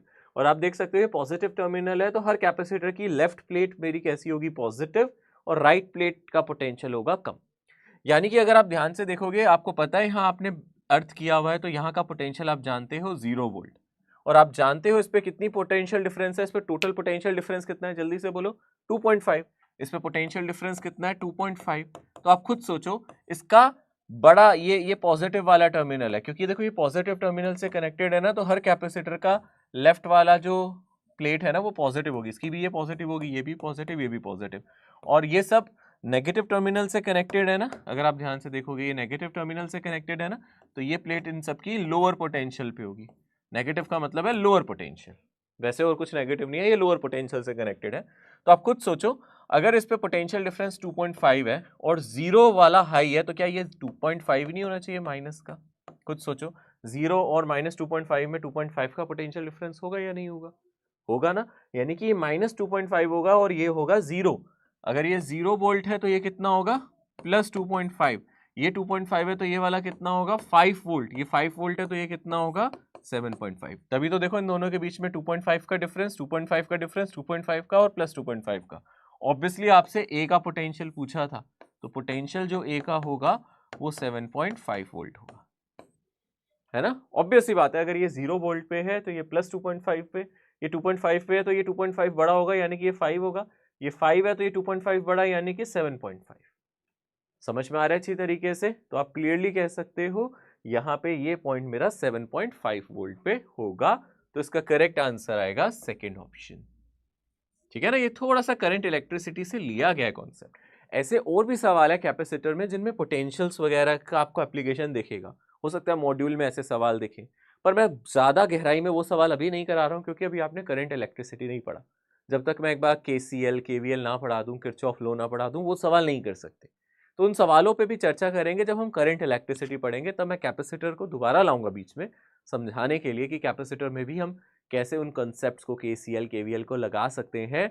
पर तब जब वो मैं पढ़ा दूं, तो अभी नहीं पढ़ा रहा, जब मैं करंट इलेक्ट्रिसिटी पढ़ाऊंगा तब पढ़ाऊंगा। तो कुछ कैटेगरीज हैं कैपेसिटर्स के सवालों की, वो तब डिस्कस कर सकते हैं जब हम करंट इलेक्ट्रिसिटी पढ़ चुके हो। याद रखना इस बात को, ठीक है। तो यस, यहां पे इसका आंसर 7.5 वोल्ट आ जाएगा। ठीक है, आगे बढ़ते हैं। यहां पे देखो कितना अच्छा सवाल है, कितना अच्छा क्वेश्चन उन्होंने बनाया है। A capacitor is made of a flat plate of area A and a second plate have a stair-like structure as shown in the diagram. The capacitance of the arrangement is, यहाँ पे reality में अगर आप ध्यान से देखोगे ये diagram 2D में बनाया गया है और आपको नजर आ रहा है एक प्लेट नीचे है, ऊपर ये प्लेट स्टेयरकेस जैसी है। अब किसी को अगर विजुअलाइजेशन में दिक्कत है तो मैं एक बार 3D डायग्राम बनाता हूँ, बट आपको आदत डालनी पड़ेगी 2D डायग्राम की, ठीक है ना। कोशिश कर रहा हूँ कि 3 डायमेंशनल डायग्राम से आपको इसको अच्छे से समझाऊं। तो मैं नीचे वाली प्लेट दिखा रहा हूँ, नीचे वाली प्लेट अगर आप ध्यान से दिखाऊं तो ये वाली प्लेट की मैं बात कर रहा हूँ, इस प्लेट पे मैं चर्चा कर रहा हूँ। तो ये प्लेट आपको नजर आ रही है इस तरीके से, ठीक है ना। मैं थोड़ा सा पेन मोटा कर देता हूँ, हम इस प्लेट पे डिस्कशन कर रहे हैं, है ना। तो ये आपको नजर आ रही है, नीचे एक ये प्लेट नजर आ रही है, तो ये नीचे वाली प्लेट है, थोड़ा सा ऐसे करके दिखा रहा हूँ 3D, ठीक है ना। वो तो 1D में ऐसे डायग्राम दिखाता है, वो आपको सिर्फ ये वाली एज दिखाता है, पूरी प्लेट नहीं दिखाता, है ना। तो ये हमारी नीचे वाली प्लेट हो गई, इसका कुछ टोटल एरिया होगा, ये नीचे वाली प्लेट हो गई, है ना। इस प्लेट का कुछ एरिया होगा, अगर उसने ध्यान से देखो, इस प्लेट का एरिया कितना बोला हुआ है, इसका एरिया बोला हुआ है ए, है ना। नीचे वाली प्लेट का एरिया बोला है ए। अब ऊपर एक प्लेट है जिसका एरिया a/3 है, यानी कि अगर आप ध्यान से देखोगे ऊपर एक प्लेट आपको नजर आएगी यहाँ ऐसे, ठीक है ना। इसका जो एरिया है यानी कि 1/3 है, यानी कि इसकी जो ये लेंथ है वो ज्यादा है, इसकी लेंथ इसकी 1/3 है, तो एरिया ऐसा कुछ होगा। ये इसका एरिया अगर आप ध्यान से देखोगे 1/3 है। एक प्लेट यहाँ लगाई है इसने, फिर क्या कर रहा है, एक प्लेट और आगे ऊपर जाके लगाई है, ठीक है ना। एक प्लेट ये लगाई है, इसका एरिया भी 1/3 है ना। अब इस वाली प्लेट की मैं बात कर रहा हूँ, पहले मैंने ब्लू वाली प्लेट दिखाई थी, अब एक और प्लेट दिखा रहा हूँ। यहाँ पे एक और प्लेट है, इस तरीके से पड़ी है, एक प्लेट आपकी ये है, इसका भी एरिया 1/3 है, ठीक है ना। और उसके बाद लास्ट में एक तीसरी प्लेट है, वो और दूर पड़ी है। इस प्लेट की अगर बात करें तो वो यहाँ पड़ी है, ठीक है ना। इसका भी एरिया अगर आप ध्यान से देखोगे इसका 1/3 है। ये तीसरी प्लेट हो गई हमारी, ठीक है ना। इस तरीके से ये प्लेट्स पड़ी है, तो ये इसके साथ कैपेसिटेंस बनाने की कोशिश कर रही है। यानी कि अगर आप ध्यान से देखोगे, यहाँ पे मैं दिखा देता हूँ थोड़ा सा, कि अगर हम ध्यान से देखें, एक कैपेसिटेंस यहाँ बन रहा है इसके बीच में इस तरीके से, है ना।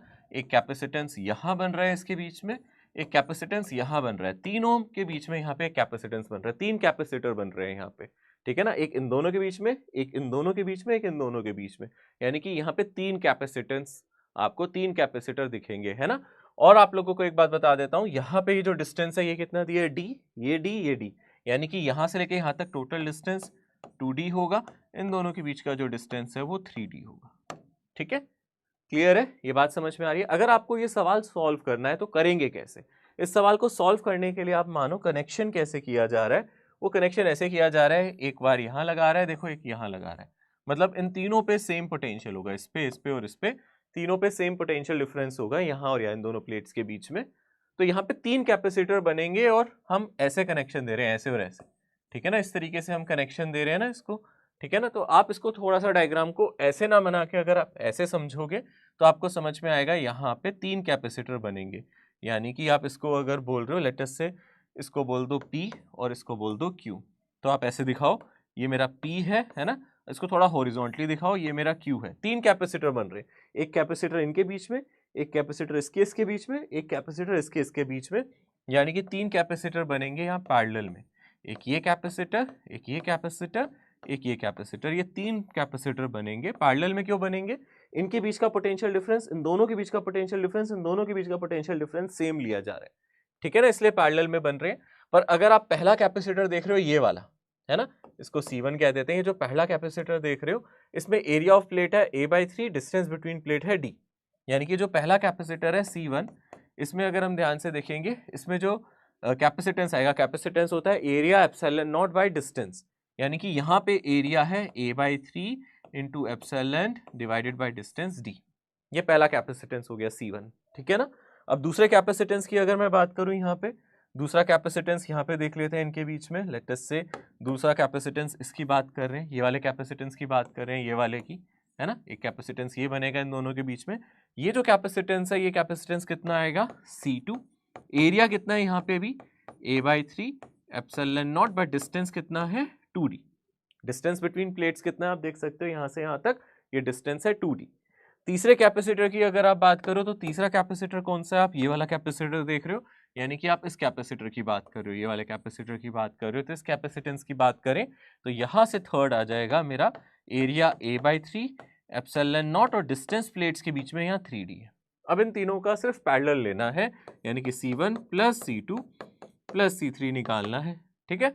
तीनों को आपको ऐड करना है, तीनों में से आप पहले ही कॉमन ले लो, a epsilon naught by 3d common आ रहा है, बच क्या रहा है यहाँ पे 1/1 प्लस 1/3 प्लस 1/1 प्लस 1/2 प्लस 1/3, यही बच रहा है। देख सकते हो इन तीनों में से epsilon naught by D 3d अगर आप कॉमन ले लोगे तो यहाँ तो कुछ है नहीं, यहाँ नीचे 1 ही है मल्टीप्लाई में, तो 1/1, यहाँ से 1/2 और यहाँ से 1/3 आप देख सकते हो ये आ जाएगा। और फिर यहाँ से एलसीएम कितना आ जाएगा अगर आप ध्यान से देखोगे, एलसीएम आ जाएगा 6 और ऊपर आ जाएगा कितना, अगर एलसीएम 6 आ रहा है 6 प्लस 3 प्लस 2 और ए एप्सिलॉन नॉट बाई 3d, ठीक है ना। ऊपर कितना आ जाएगा 6 प्लस 3 9, 9 प्लस 2 11, तो ये आ जाएगा 11 ए epsilon naught divided by 18d, 11 A epsilon naught by 18d, यानी कि ये वाला आंसर। ठीक है, आसान है ये, आप क्लियरली देख सकते हो। यहाँ पे मैंने इसका फाइनल आंसर लिखा हुआ है, बहुत आसान है, इजीली कर सकते हो, ज़्यादा मुश्किल नहीं है। मैंने समझाने के लिए डायग्राम को थोड़ा 3D में समझाने के लिए बनाया है। यहाँ पे एक कैपेसिटेंस इनके बीच में, एक कैपेसिटेंस इनके बीच में, एक कैपेसिटेंस इनके बीच में फॉर्म होगा। तीनों कैपेसिटर को ऐसे बनाने की जगह आप ऐसे घुमा के दिखा दो जैसे कि मैंने यहाँ दिखाया है, तो आप क्लियरली देख सकते हो तीनों आपस में पैरेलल में है, क्योंकि यहाँ पे जो पोटेंशियल है P, यहाँ पे पोटेंशियल होगा Q, इस वाले पे भी Q और इस वाले पे भी Q होगा। इस पे पोटेंशियल डिफरेंस PQ, इस पे भी PQ, इस पे भी PQ, तीनों पैरेलल में है। ठीक है, हम इस तरीके से इसको देख सकते हैं। ओके, अच्छा क्वेश्चन है ये, आप इसको देख सकते हो। आगे बढ़ते हैं। इनफाइनाइट लैडर सिस्टम, ठीक है ना, this is infinite ladder system. तो इनफाइनाइट लैडर सिस्टम में क्या है, यहाँ पे आपको एक लैडर सर्किट दिया जाता है, मैंने लास्ट टाइम भी बताया था, है ना। अगर ये कहीं ना कहीं टर्मिनेट हो जाती है तो हम सॉल्व कर सकते हैं, इन दोनों को सॉल्व करें, फिर इधर ले आए इधर ले आए, तो हम इसको सॉल्व कर सकते हैं अगर ये फाइनाइट है। बट अगर इनफाइनाइट है, 1 सेकेंड देखो, अगर ये फाइनाइट है तो ये सॉल्वेबल होता है। पहले आप यहाँ से सॉल्व करते हो, फिर इसके साथ, फिर इसके साथ, फिर इसके साथ, फिर आगे आगे आगे आप सॉल्व करते हुए जाते हो, वो फाइनाइट लैडर में होता है। बट यहाँ पे जो मेरी लैडर है ये इनफाइनाइट लैडर कहलाती है। इनफाइनाइट का मतलब नंबर ऑफ टर्म इनफाइनाइट है। मुझे नहीं पता ये सर्किट कहाँ जाके खत्म हो, मुझे नहीं पता, ठीक है ना। बट यहाँ एक रिपीटिंग यूनिट है, आप देख सकते हो रिपीटिंग यूनिट क्या है, ये फिर ये आप देख सकते हो ये रिपीटिंग यूनिट है, ये रिपीट कर रहा है, फिर ये रिपीट कर रहा है, फिर ये रिपीट कर रहा है, फिर ये रिपीट कर रहा है ना, ये रिपीटिंग यूनिट, समझ में आ रहा है। तो यानी कि आपको कैपेसिटेंस निकालना किसके बीच में है, पहले तो ये सोचो, आपको कैपेसिटेंस निकालना है ए और बी के बीच में। तो आपको कैसे पता चलेगा कितनी टर्म्स है, काउंट नहीं कर सकते, 1000 2000 10,000, मुझे पता ही नहीं कितनी टर्म्स है, 1000 2000 लाख 2 लाख कितनी बार जाएगा ये पता ही नहीं। इनफाइनाइट का मतलब यही होता है, पता नहीं। तो इसमें से अगर आप एक बार F और 2F को हटा दोगे तो आपको पता चलेगा। भाई समुद्र में से एक गिलास पानी निकालने के लिए कहूंगा, कुछ पता चलेगा? नहीं पता चलेगा। यानी कि आप कैसे काउंट करोगे कितनी टर्म्स है, नहीं पता सर, इनफाइनाइट है। तो मैं कहूं कि मुझे कैसे पता चलेगा रिजल्टेंट ए बी यहाँ पे है, अगर मैं इसको थोड़ी देर के मिटा दूं और मैं बोलूं नहीं मुझे ए और बी यहाँ मानने, तो आप कहोगे सर एक ही बात है ना, फर्क नहीं पड़ेगा। जो रिजल्ट ए और बी के बीच में यहाँ आएगा, मतलब जितना आगे का रिजल्ट यहाँ आएगा, मतलब इन सभी का रिजल्टेंट आगे तक करूं या फिर एक टर्म और ऐड कर दूं, उससे फर्क पड़ेगा क्या? भाई इन्फिनिटी में एक ऐड करने से, दो ऐड करने से कोई फर्क पड़ता है? नहीं पड़ता। यानी कि मैं सर्किट को यहाँ ए भी मान लूँ या यहाँ ए भी मान लूँ, फर्क ही नहीं पड़ेगा। इवन आप यहाँ ए भी मान लोगे तो भी कोई फर्क नहीं पड़ेगा। क्या ये बात क्लियर है? बहुत सिंपल सी बात है, मैं ए बी को यहाँ मानूं या ए बी को यहाँ मानूं, कोई फर्क नहीं पड़ेगा। आप समझो इस चीज को, क्योंकि अगर मैं बोलूँ यहाँ ए बी के बाद कितने टर्म्स हैं, ऐसे कितनी बार ये रिपीटिंग यूनिट है, इनफाइनाइट बार। अगर मैं कहूँ चलो मैं इसको हटा देता हूँ, अब कितनी आप कहोगे सर इन्फिनिटी -1, अरे फर्क थोड़ा पड़ता है, अभी भी इसके बाद इनफाइनाइट टर्म्स है, आप कहोगे सर ए बी यहाँ भी ले सकते हैं। तो इस सर्किट को करने का तरीका यही है। देखने में थोड़ा ऑकवर्ड लगता है बट करते ऐसे ही है। मतलब आप मान के चलोगे कि भैया अगर इन दोनों के बीच का रिजल्टेंट कितना है, इन दोनों के बीच का रिजल्टेंट अगर आप मान के चलते हो कि ए और बी के बीच का जो सी इक्विवेलेंट है, लेटस से अगर आप मान के चलते हो एक्स, तो यहाँ से भी अगर आप इस पॉइंट को पी और क्यू ले लेते हो तो आप कहोगे यहाँ भी इनके बीच का जो रिजल्टेंट है वो कितना आएगा, इन दोनों के बीच का जो रिजल्टेंट आएगा वो कितना आएगा, एक्स आएगा। बात समझ में आ रही है? ठीक है ना। तो आप मान के चलो इस पूरे सर्किट का, आगे वाले सर्किट का जो रिजल्टेंट है, यानी कि इन दोनों के बीच का रिजल्टेंट पी क्यू है, वो कितना है, एक्स। यानी आप इस सर्किट को भुला दो, इसको अब क्या कर दो, भूल जाओ अब इसको, है ना, इसको अब क्या करो, भूल जाओ, क्योंकि यहां तक का रिजल्टेंट हमें पता है कितना है, एक्स, है ना। और अगर मैं दो टर्म्स और ले लूं तो भी रिजल्ट कितना रहेगा, एक्स। मुझे पता है यहां तक का रिजल्ट कितना है, एक्स, बट अगर मैं इसके आगे दो टर्म्स और ले लूं, मतलब अगर मैं दोबारा से दोनों को लगा दूं तो भी रिजल्ट क्या रहेगा, एक्स। यानी कि सर्किट क्या बन गया, अगर हम ध्यान से देखें, ये मेरा ए है, ये बचा मेरे पास 2, है ना, ये सब माइक्रो में चल रहा है, मुझे पता है, मैं बाद में लिख दूंगा, अभी सिर्फ 2 5 लिख रहा हूँ। और इन सबका रिजल्ट यहाँ तक कितना आया आपने देखा, x। सबका रिजल्ट यहाँ तक कितना आया आपने भी देखा, ये रिजल्ट कितना निकल के आ गया, x। ठीक है ना। अगर मैं इन दोनों टर्म को नहीं लूंगा, इसके आगे की सारी टर्म का रिजल्ट यानी p और q के बीच का रिजल्ट मेरा x निकल के आया। अब इसको अगर मैं कंसीडर करता हूं तो भी रिजल्टेंट यानी x का इसके साथ सीरीज, सीरीज के साथ इसके साथ पैरेलल, x और इन दोनों का क्या आएगा पहले सीरीज, और सीरीज का इसके साथ क्या आएगा पैरेलल। अगर मैं यहां तक रिजल्ट निकालूंगा तो भी a और b के बीच का रिजल्ट भी x है, p और q के बीच में भी आंसर x आएगा और a और q के बीच में, a और b के बीच में भी x आएगा। यानी कि a और b के बीच में रिजल्ट निकालने के लिए पहले इन दोनों का सीरीज निकालता हूँ। सीरीज कितना आया, 5 into x divided by 5 plus x, यही आया है ना। इन दोनों का series 5 into x C1 C2 divided by C1 plus C2, series combination 5 into x divided by 5 plus x, है ना। और उसके साथ इसके साथ क्या ले लूं, पैरेलल। तो पैरेलल में क्या करूंगा, +2 ऐड करूंगा, तो ये किसके बीच का रिजल्ट आ गया, a और b, और इसके बीच का रिजल्ट भी x है। देखने में और लगता है पर करना ऐसे ही पड़ता है बेटा, और कोई तरीका नहीं है इसको सॉल्व करने का, तो हमें आदत डालनी पड़ेगी इसकी, ठीक है ना, ऐसे कर लेंगे। अब यहाँ से एलसीएम ले लेते हैं। ऊपर आ गया मेरा 5x, एलसीएम कितना आ गया मेरा 5 प्लस एक्स, ऊपर कितना बचा 2 टाइम्स 5 प्लस एक्स, इसमें मल्टीप्लाई करो 5 प्लस एक्स, और राइट साइड क्या है मेरा x है। ये 5 प्लस एक्स को इधर ले जा रहा हूँ और यहाँ से ऊपर अब ओपन अप कर रहा हूँ 5x, 2 इंटू 5 ये आ गया 10 प्लस 2x, और ये 5 प्लस एक्स राइट साइड गया, x into 5 5x, x into x plus x square, ठीक है ना, 5 into x 5x, x into x x square. अब आप क्या करोगे, देखो ये 5x कैंसिल हो सकता है, इन दोनों टर्म को, या इन दोनों टर्म को राइट साइड ले जाओ, या फिर आप ऐसे लिख लो एक्स स्क्वायर माइनस 2x, है ना।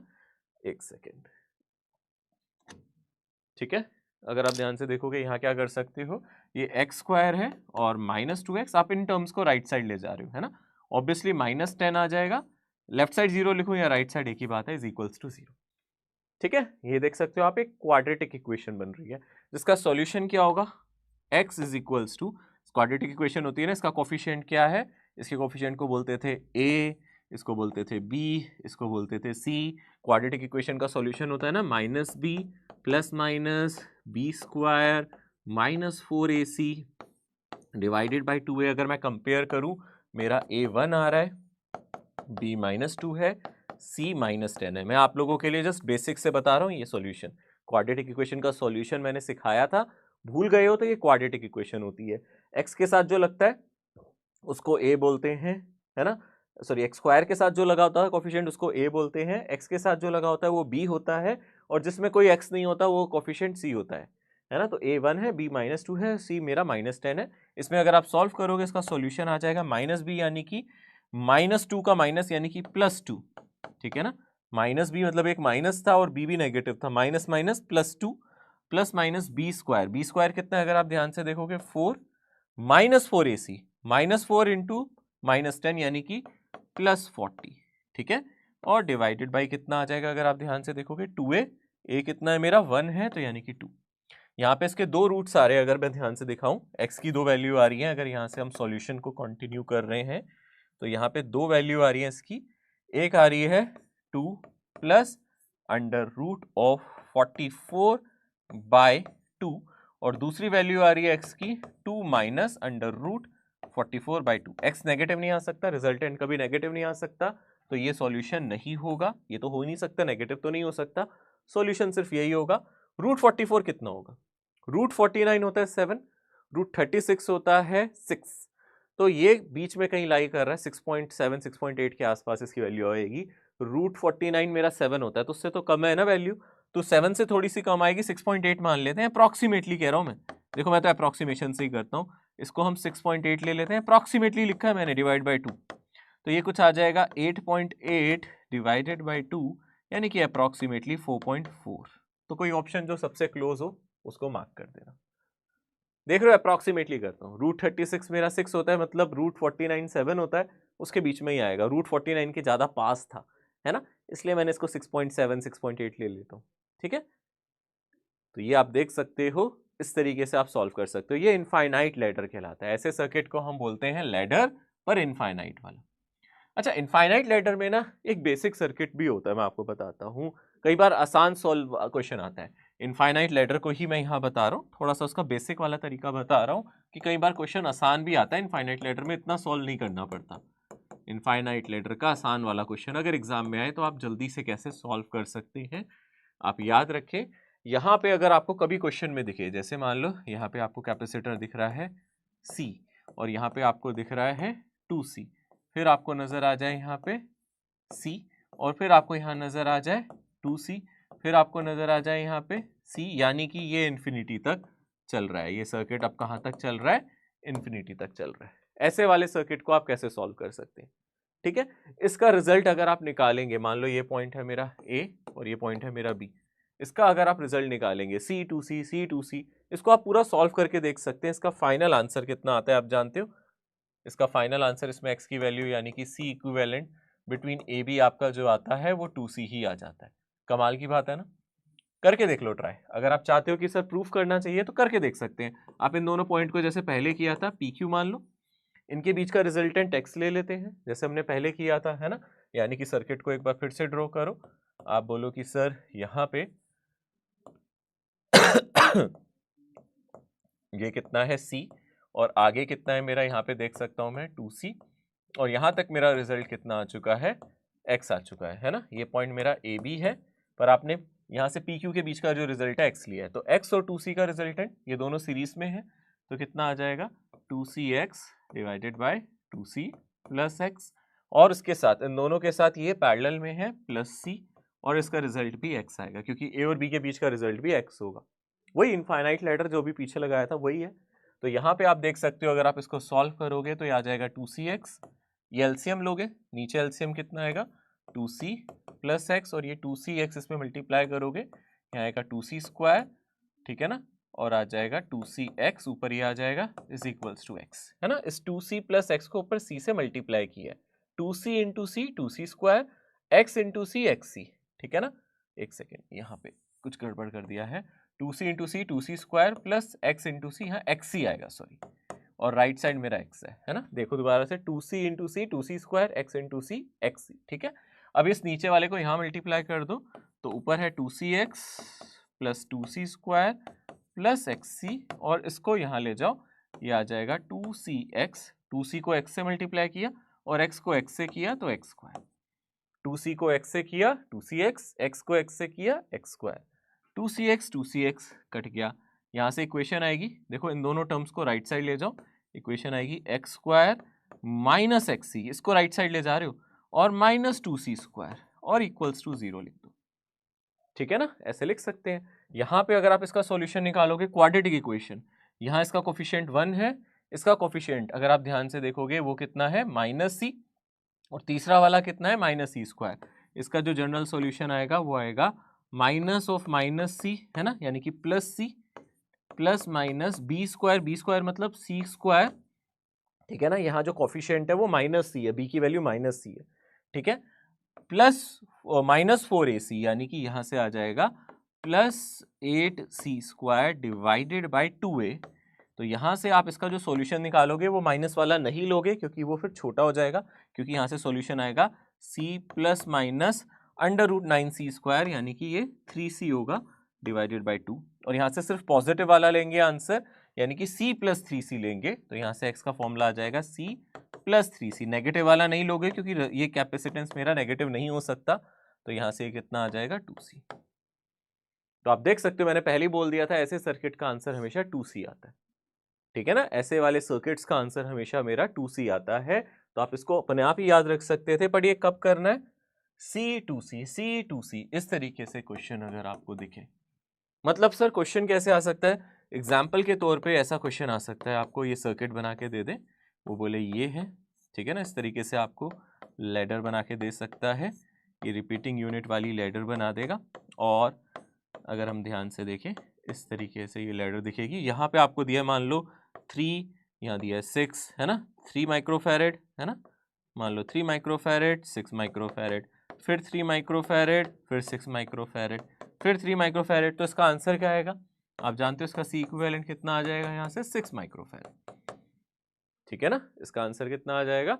6 माइक्रोफैरेड, ठीक है ना? क्योंकि ये वाला आधा है, ये डबल है, इसको C मान लो, इसको 2C मान लो, तो आंसर 2C आ जाएगा, यानी कि 6 माइक्रोफैरेड आ जाएगा डायरेक्ट, मतलब सॉल्व भी नहीं करना पड़ेगा इस क्वेश्चन को, ठीक है ना।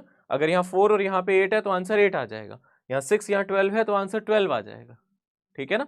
पिछले वाले में क्यों नहीं लग रहा था, पिछले वाले में इसलिए नहीं लग रहा था, यहाँ 2 और 5 है, यहाँ 2 और 4 होता तो आंसर 4 आ जाता, बट 2 और 5 है इसलिए हमें करना पड़ा, क्योंकि एक C और दूसरा 2C नहीं है, ठीक है ना। तो आप देख सकते हो इसलिए हमें सॉल्व करना पड़ा, बट ये वाला क्वेश्चन ऐसे भी हो सकता है इनफाइनाइट लैडर, ठीक है।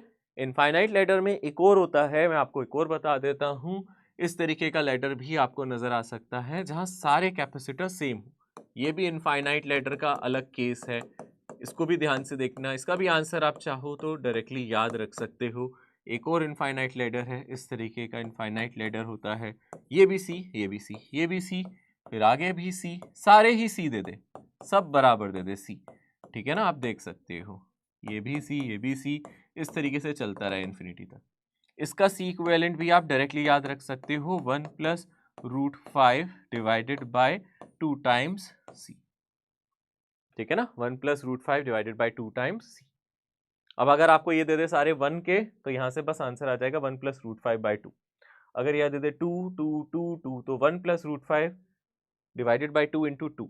अगर ये दे दे 3 3 3 3, सारे 3 माइक्रोफैरेड दे दे, तो बस सी की जगह 3 डाल देना। तो आप शॉर्ट में ये याद रख सकते हैं, ये फॉर्मूला आप याद रख सकते हैं, चाहे तो इस फॉर्मूले को आप देख सकते हैं, ठीक है ना। डिराइव करना चाहो तो वो भी हम कर सकते हैं, बट मुझे लगता है आप कर लोगे, ठीक है ना। डिराइव करने में भी ज्यादा नहीं है, अगर आपको भी कंफ्यूजन है मैं फटाफट कर सकता हूँ, कोई प्रॉब्लम नहीं। आप इन दोनों के बीच में इसको मान लो P, शॉर्ट डेरिवेशन है, इसको मान लो Q, तो आप पूरे का रिजल्टेंट X मान के चल रहे हो, यानी कि यहाँ सर्किट बन जाएगा जैसे भी हम पहले कर रहे थे, ठीक है ना। इन शॉर्ट अगर आप ध्यान से देखोगे, इसका रिजल्टेंट यहाँ से यहाँ तक बन जाएगा X, ये है C, ये है C, ये पॉइंट A है, ये है B, ठीक है ना। A और B के बीच का भी रिजल्टेंट X है, और इससे आगे वाली टर्म्स का भी रिजल्टेंट X है। X और C कितना बना, यहाँ से XC divided by X plus C, ये इनका सीरीज हो गया, प्लस पैरेलल में C है तो प्लस C, ये किसके इक्वल हो गया, X के इक्वल, यहाँ से आया XC, एलसीएम ले लोगे तो ये X इंटू सी प्लस सी स्क्वायर, यानी कि XC प्लस सी स्क्वायर, और इस पूरी टर्म को राइट साइड मल्टीप्लाई करोगे, x square plus c x cut गया, यहाँ से इक्वेशन आएगी x square minus x c minus c square is equal to 0। X c को राइट साइड ले जाओ, सी स्क्वायर को राइट साइड ले जाओ, यहाँ से अगर एक्स की वैल्यू निकालोगे, यहाँ ए की वैल्यू 1 है, बी की वैल्यू माइनस सी है, और जो सी आता है क्वाड्रेटिक में उसकी वैल्यू सी स्क्वायर है विद अ नेगेटिव साइन। तो यहाँ से कितना आ जाएगा, plus C plus minus under root of B square, यानी कि सी स्क्वायर माइनस 4ac, तो प्लस 4c स्क्वायर आ जाएगा, माइनस 4ac है और यहाँ भी एक नेगेटिव लगा इसलिए, और डिवाइडेड बाई 2a, यानी कि यहाँ पे आ जाएगा 2, तो यहाँ से आपका आंसर आएगा c plus under root 5c square divided by 2, है ना, और एक आएगा मेरा c minus root 5c square by 2। Obviously ये नहीं लेंगे, नेगेटिव है, ये आंसर आएगा, इसी में अगर आप c इसको बाहर ले जाओ अंडर रूट से, तो यहाँ से मेरा आंसर आ जाएगा c 1 plus root 5 divided by 2। चाहो तो पूरा सॉल्यूशन देख सकते हो, चाहो तो खुद कर सकते हो। देखो मैंने तो पहले ही बता दिया था ये इसका आंसर आता है, मैंने प्रूफ करके दिखा दिया,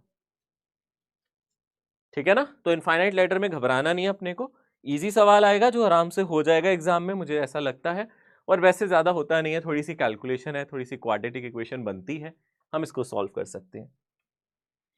यहाँ पे देखो एक और सवाल है, एक और मजेदार सवाल है, if each capacitor of 18 microfarad arrange as shown in the figure below, then the equivalent capacitance between P and Q। तो यहाँ पे P और Q के बीच में इक्विवेलेंट कैपेसिटेंस निकालना है, पोटेंशियल मेथड से कर सकते हो, ध्यान से देखना, मजेदार मेथड होता है पोटेंशियल मेथड, करो मेरे साथ। देखो ये मेरा P है ना, मतलब मैं यहाँ डाल देता हूँ, मुझे P और Q के बीच में ही सब निकालना है ना, P और Q के बीच में ही सब निकालना है, ये पॉइंट P मान लिया, तो ये देखो ये P, ये P, P, ये प्लेट पूरी P, P P P P, ये प्लेट पूरी P हो गई, है ना, ये मेरी P, ये प्लेट मेरी P, ठीक है। अब आ जाओ यहाँ पे Q वाली पे, Q को किस कलर से बनाऊं, चलो पिंक से बना देता हूँ, तो Q वाला मेरे पिंक से हो गया, ये मेरा Q है ना, ये प्लेट मेरी पूरी Q है ना, ये वाली भी मेरी नीचे Q बन गई, ठीक है।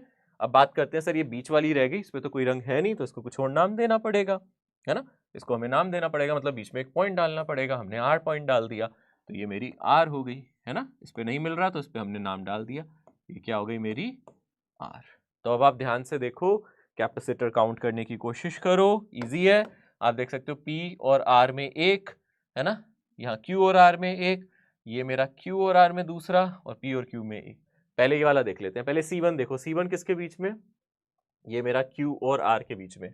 तो Q और R के बीच में मेरा एक C1 कैपेसिटर नजर आ रहा है आपको, ठीक है ना। ये कैपेसिटर मुझे कितना नजर आ रहा है, ये मेरा C1 नजर आ रहा है कैपेसिटर, ठीक है।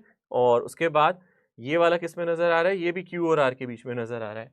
और C2 कैपेसिटर भी मेरे को Q और R के बीच में नजर आ रहा है, ये मेरा C2 कैपेसिटर है ना। C1, अच्छा ये C3 है, सॉरी, ठीक है ना, ये C3 है, ये मेरा C3 है, ये C1 है, ये C2 था, ठीक है ना। थोड़ा सा देखने में दिक्कत हो रही थी, ये C3 है। तो ये दोनों मेरे Q R के बीच में आ रहे हैं, दोनों पैरेलल में हो गए। इसकी बात करें अगर C2 की, अगर मैं बात करूं, ये मेरा C4 है, इसकी अगर मैं बात करूं, ये P और R के बीच में, P और R के बीच में एक कैपेसिटर बना दो। P और R के बीच में कौन सा कैपेसिटर है, C2 है, ठीक है। ये बचा मेरा C4, P और Q के बीच में। P और Q कैसे देखेंगे, ऐसे ले जाना पड़ेगा, ये रहा मेरा P, ये रहा मेरा Q, ये मेरा आ गया C4। क्या दिया है क्वेश्चन में, अगर आप ध्यान से देखोगे, सारे ही 18 माइक्रोफेरेड के, कोई दिक्कत ही नहीं है, सारे 18 के, आराम से निकाल लोगे, ये तो बहुत आसान है।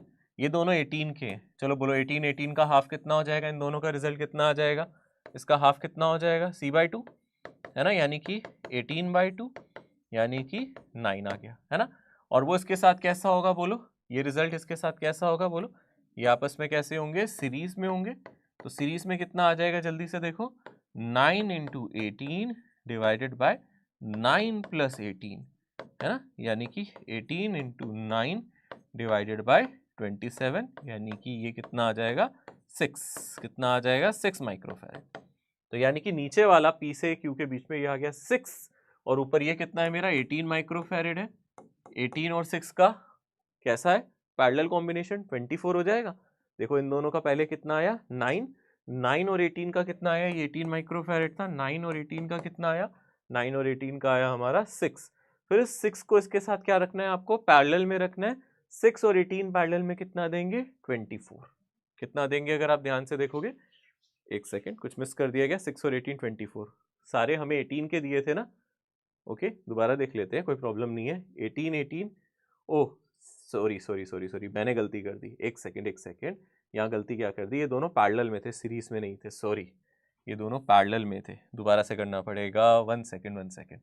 देख रहे हो कभी कभी कितनी गलती हो जाती है, एक छोटी सी गलती भारी पड़ सकती है, तो ध्यान से करें इसको हम लोग।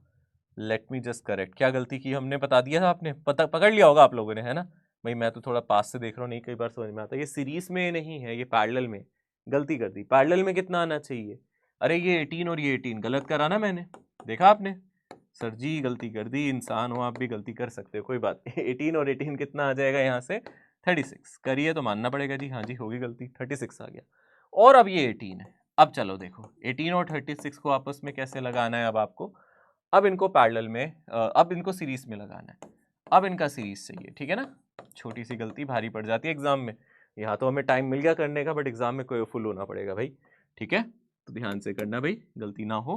कितना आ जाएगा इन दोनों का, 18 और 36 का, 18 + 36, ठीक है, सॉरी 18 × 36, मतलब मैं यहाँ सी सीरीज निकाल रहा हूँ इन दोनों का, तो ये आ जाएगा 18 × 36 डिवाइडेड बाय 18 + 36, यानी कि नीचे हो जाएगा 54, 18 + 36 54 हो गया, है ना। तो 18 1 जा और 18 2 जा 36, 18 3 जा, यानी कि ये 12 आ गया, ठीक है ना, 12 माइक्रोफैरेड आ गया, यानी कि नीचे मेरा 12 आ गया। ध्यान से देखना भाई गलती ना हो, नीचे 12 है और ऊपर कितना है, 18 माइक्रोफैरेड। अब 18 और 12 का पैरेलल कॉम्बिनेशन, 18 और 12 का पैरेलल कॉम्बिनेशन कितना आ जाएगा, 30, यानी कि 30 माइक्रोफैरेड, ठीक है। चलो, कितने बच्चों ने पकड़ ली थी ये गलती की, मैंने यहाँ जल्दबाजी में सीरीज लगा, पैरेलल कॉम्बिनेशन की जगह सीरीज लगा दिया था, है ना, गलती थी ना गड़बड़। ध्यान से देखो, ऐसी गलती हो जाती है एग्जाम में, क्यों होती है, क्योंकि हम कभी कभी इसको रजिस्टर की तरह ले लेते हैं, रजिस्टर वाला मैंने काम लगा दिया, जबकि ये रजिस्टर्स नहीं है, ये कैपेसिटर है। पैरेलल में ऐसे नहीं करना, पैरेलल में इन दोनों को ऐड करना था, ठीक है।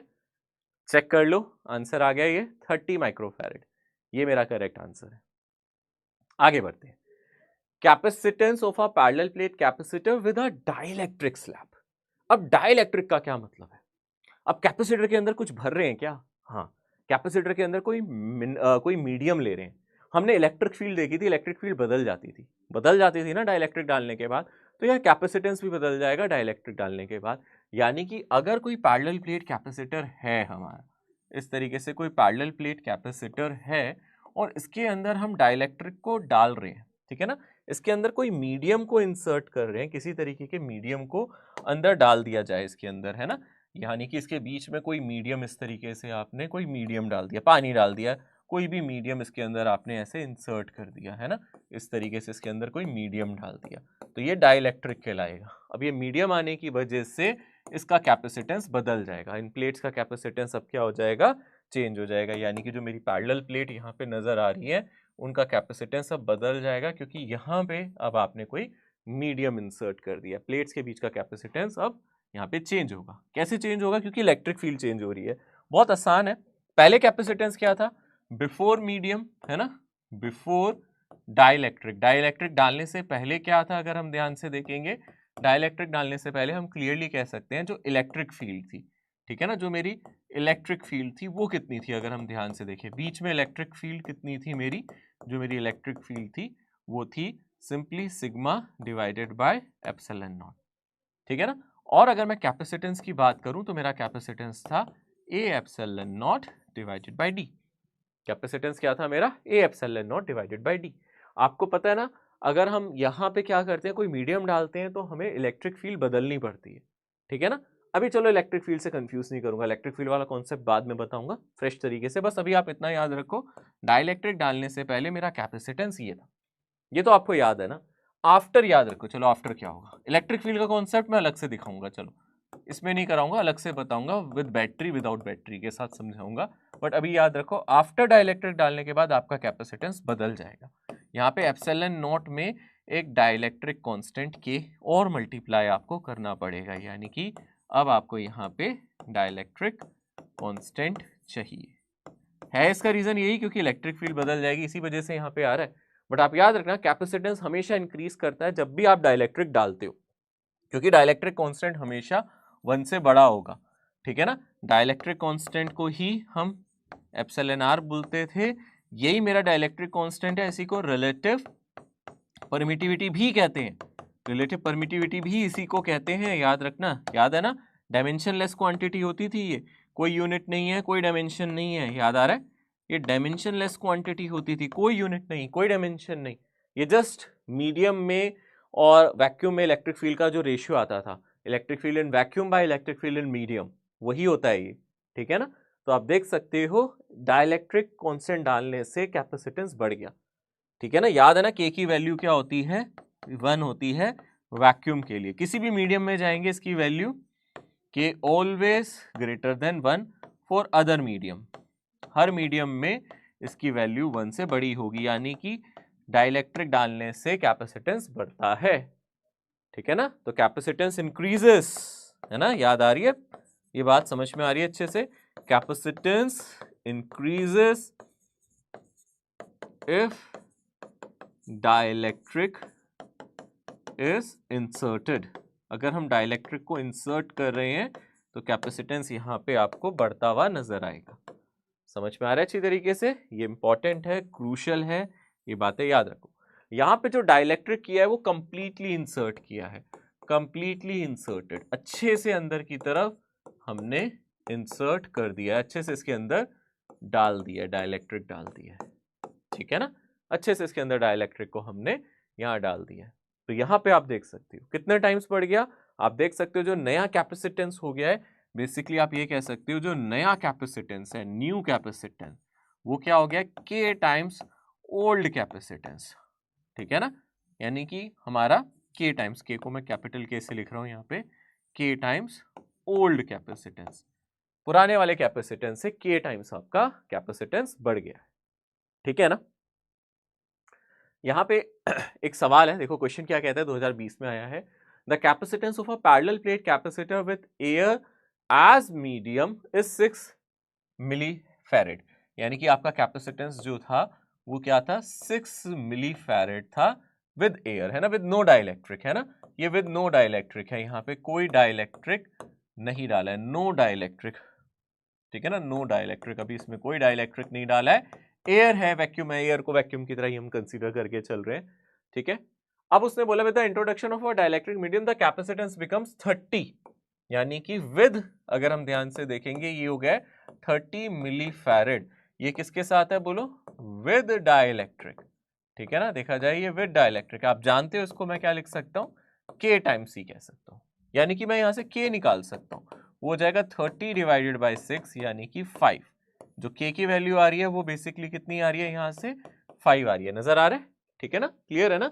K हो जाएगा 6 से डिवाइड कर दोगे 30 को तो आ जाएगा आपका ये 5 आ जाएगा। The permittivity of the medium, अब आपसे क्या बोल रहा है, permittivity of medium. Permittivity of medium का मतलब एप्सिलॉन है ना, इसको हम क्या बोलते थे, याद आ रहा है, इसको हम बोलते थे परमिटिविटी ऑफ मीडियम। ये क्या होता था, ये हमारा होता था simply permittivity of vacuum into dielectric constant, यानी कि 8.85 इंटू 10 की पावर -12 एप्सिलॉन नॉट की वैल्यू, और उसमें आपको K को मल्टीप्लाई करना है, यानी कि ये आ गया 5। कितना आ जाएगा आप देख सकते हो, 8 को 5 से मल्टीप्लाई करोगे तो यहाँ पे आपका 44 अप्रोक्सीमेटली लिख देता हूँ इसको, है ना, 5 को इससे मल्टीप्लाई करा, अप्रोक्सीमेटली आपका कितना आ गया 44 इंटू 10 की पावर -12, ठीक है। तो कितना आ रहा है आपका आंसर, आप 0.44 भी लिख सकते हो, 0.44 इंटू 10 की पावर -10, यानी कि ये सेकंड वाला, ठीक है, ये वाला ऑप्शन आपका बिल्कुल सही है। क्लियर है, आसान क्वेश्चन है ये, बस आपको सबसे पहले यहाँ पे कैपेसिटेंस की हेल्प से आपको डाइलेक्ट्रिक कांस्टेंट निकालना था। एक विद डाइलेक्ट्रिक था, एक विदाउट डाइलेक्ट्रिक था, है ना। तो विद डाइलेक्ट्रिक Kc हो गया, Kc मेरा 30 है, C मेरा 6 है, तो K वैल्यू हमारी 5 आ गई। फिर हम परमिटिविटी ऑफ मीडियम निकालना चाहते हैं, तो permittivity of vacuum into K कर देंगे। Capacitors with a partially field dielectrics, अब कैपेसिटर्स में हम डाइलेक्ट्रिक तो डाल रहे हैं, कंप्लीटली नहीं डाल रहे, पार्शियली डाल रहे हैं, थोड़ा सा डाइलेक्ट्रिक डाल रहे हैं। कैसे, इसमें सबसे पहले हम पहला वाला केस देख रहे हैं, कुछ इस तरीके से डाल रहे हैं। मान लो यहाँ पे मैं अपनी प्लेट्स बनाता हूँ, थोड़ा सा डायग्राम अच्छे से आपको दिखाता हूँ ताकि आपको समझ में आए कि आपको इस तरीके से प्लेट दिखाई गई। मान लो ये आपको ऐसे प्लेट दिखाई गई कि ये आपकी ऐसे प्लेट है, ये हमारे कैपेसिटर की प्लेट्स नजर आ रही है आपको, पैरेलल प्लेट कैपेसिटर, ठीक है ना। एरिया हमें पता है इन प्लेट्स का क्या है, मान लेते हैं यहाँ भी A है, इस प्लेट का एरिया भी A है। इसके अंदर हम डाइलेक्ट्रिक डाल रहे हैं, तो मैंने सबसे पहले अपना एक डाइलेक्ट्रिक डाला, तो आप समझना यहाँ से यहाँ तक हमने एक डाइलेक्ट्रिक डाला, ठीक है ना। ये येलो कलर का आपको डाइलेक्ट्रिक नजर आ रहा होगा, तो आपको यहाँ दिख रहा होगा, ये हमने यहाँ पे ऐसे एक डाइलेक्ट्रिक डाला येलो कलर का, ठीक है ना। इसका कुछ डाइलेक्ट्रिक कांस्टेंट होगा, है ना, इसका कुछ डाइलेक्ट्रिक कांस्टेंट होगा, तो बाद में लिख दूंगा। एक डाइलेक्ट्रिक ये डाला, फिर थोड़ा सा अलग डाइलेक्ट्रिक डाला, मतलब बदल रहा हूं मैं डाइलेक्ट्रिक, फिर थोड़ा सा डाइलेक्ट्रिक अलग डाला, एक अलग तरीके का डाइलेक्ट्रिक डाला ये, ठीक है। इस तरीके से डाइलेक्ट्रिक डाल दिया मैंने, अगला डाइलेक्ट्रिक ऐसे डाल दिया मैंने, ठीक है ना। ऐसे ही थोड़ा आगे जाके एक अलग तरीके का डाइलेक्ट्रिक, यानी कि मैं बदल रहा हूँ धीरे धीरे। अब डाइलेक्ट्रिक बदल गया, मैंने थोड़ा अलग तरीके का डाइलेक्ट्रिक डाला, ठीक है ना, अलग अलग विड्थ में अलग अलग तरीके का ऐसे डाइलेक्ट्रिक डाल रहा हूँ, और ऐसे बहुत सारे डाइलेक्ट्रिक में बदलता जा रहा हूँ आगे जाते जाते। यानी कि यहाँ पे प्लेट्स के बीच में डिफरेंट डाइलेक्ट्रिक्स डाले जा रहे हैं, सभी का डाइलेक्ट्रिक कांस्टेंट अलग अलग होगा, सभी की विड्थ अलग अलग होगी। यानी कि दिखा देता हूं मैं यहाँ पे, पहले वाले का डाइलेक्ट्रिक कांस्टेंट में, येलो वाले का जो डाइलेक्ट्रिक कांस्टेंट है मैंने मान लिया K1, और इसकी विड्थ यहाँ से यहाँ तक मैंने मान ली कुछ x1 है। टोटल प्लेट्स के बीच का डिस्टेंस मैंने ले लिया, लेट अस से यहाँ से यहाँ तक प्लेट्स के जो बीच का डिस्टेंस है वो मैंने कितना ले लिया ये डिस्टेंस मान लेता हूं मैं स्मॉल d, ठीक है ना, इस डिस्टेंस को मान लिया स्मॉल d। नेक्स्ट डाइलेक्ट्रिक जो है मेरा ये वाला ब्लू वाला, इसको मैंने ले लिया K2, इसकी जो यहाँ से यहाँ तक विड्थ है x2, फिर K3, और फिर यहाँ से यहाँ तक क्या ले लिया x3, एंड सो ऑन, ऐसे n डाइलेक्ट्रिक्स डाल दिए मैंने, ऐसे n डाइलेक्ट्रिक्स डाल दिए इसके बीच में, ठीक है ना। यहाँ से यहाँ तक मैंने क्या डाल दिया, n डाइलेक्ट्रिक्स डाल दिए। ऐसे में इसका इफेक्टिव कैपेसिटेंस कितना होता है, आप ध्यान रखना, यहाँ से अगर इक्विवेलेंट कैपेसिटेंस निकालना है तो आप डायरेक्ट फॉर्मूला यूज कर सकते हो। यहाँ पे जो इसका इक्विवेलेंट कैपेसिटेंस होता है वो सिंपली आप याद रखो, वो होता है A epsilon naught divided by, ठीक है, कितना डिस्टेंस है यहाँ पे x1, तो x1 डिवाइडेड बाय k1, फिर कितना डिस्टेंस है x2, तो x2 डिवाइडेड बाय k2, फिर कितना डिस्टेंस है x3, x4, करते करते कहाँ तक जाओगे आप, xn डिवाइडेड बाय kn तक, ये हो जाएगा, ठीक है ना। ये मेरे इफेक्टिव कैपेसिटेंस का फॉर्मूला हो जाएगा। अब एक बात जो इंपॉर्टेंट आप याद रखना, रियलिटी में ये क्या हो रहे हैं, ये बहुत सारे कैपेसिटर्स बन रहे हैं और सारे कैपेसिटर्स सीरीज में बन रहे हैं। इन रियलिटी अगर हम ध्यान से देखें, ये दो कैपेसिटर है, अगर हम ध्यान से देखेंगे यहाँ पे इन रियलिटी ये बहुत सारे मल्टीपल कैपेसिटर्स बन रहे हैं, ठीक है ना। यहाँ पे ये क्या हो रहे हैं, मल्टीपल कैपेसिटर्स बन रहे हैं और ये सारे के सारे क्या बन रहे हैं, सीरीज में देखा जाए। उन सबको सॉल्व करके ऊपर वाला आपको फॉर्मूला याद रखना है। मैं पूरा डिराइव नहीं करा रहा, बट आप चाहो तो कर सकते हो। स्कूल एग्जाम होता तो मैं डिराइव करने के लिए कहता, बट आपको सिर्फ बता रहा हूँ यहाँ हो क्या रहा है। यहाँ पे मेरा एक ये प्लेट, ये दो मेरी प्लेट थी ऑरेंज कलर की, ये मेरी प्लेट्स थी एक्चुअली, ये मेरी कैपेसिटर की प्लेट्स, इन दोनों के बीच में मेरे ऐसे बहुत सारे कैपेसिटर्स बन गए सीरीज में, एन कैपेसिटर्स बन गए। अगर हम ध्यान से देखेंगे एन डाइलेक्ट्रिक डाल रहे हैं तो एन कैपेसिटर बन गए, ठीक है। तो अगर आप ध्यान से देखोगे, पहला कैपेसिटर होगा मेरा जिसका कैपेसिटेंस C1, C2, C3 करते करते करते Cn। अगर आप C1 की बात कर रहे हो, एरिया ऑफ प्लेट तो मेरा अभी भी सेम ही है ना, ये होगा A epsilon not into K1 divided by X1। ऐसे ही अगर आप C2 की बात करोगे, A epsilon not K2 divided by X2 and so on, ठीक है ना। इन सभी का सीरीज कॉम्बिनेशन सॉल्व करने के बाद ये फॉर्मूला हमें नजर आता है रियलिटी। यहाँ पे आप याद रखना x1 plus x2 plus xn, ये सभी को ऐड करके डिस्टेंस बिटवीन प्लेट ही आ जाएगा, वही d है। यानी कि जो मैंने यहाँ पे लिखा है x1 plus x2 till xn, अगर आप सभी को ऐड कर दोगे तो डिस्टेंस बिटवीन प्लेट ही आ जाएगा। तो कई बार क्वेश्चन में आपको x1 दिया होता है, x2 अपना आप ही d माइनस x1 हो जाता है अगर दो डाइलेक्ट्रिक दिए, ठीक है ना। आप मल्टीपल डाइलेक्ट्रिक्स के साथ कर सकते हो। अगर कोई रीजन आपको नजर आए जहां आपको डाइलेक्ट्रिक ना दिखे, एयर दिखे, तो वहां के लिए आप k की वैल्यू 1 रख सकते हैं।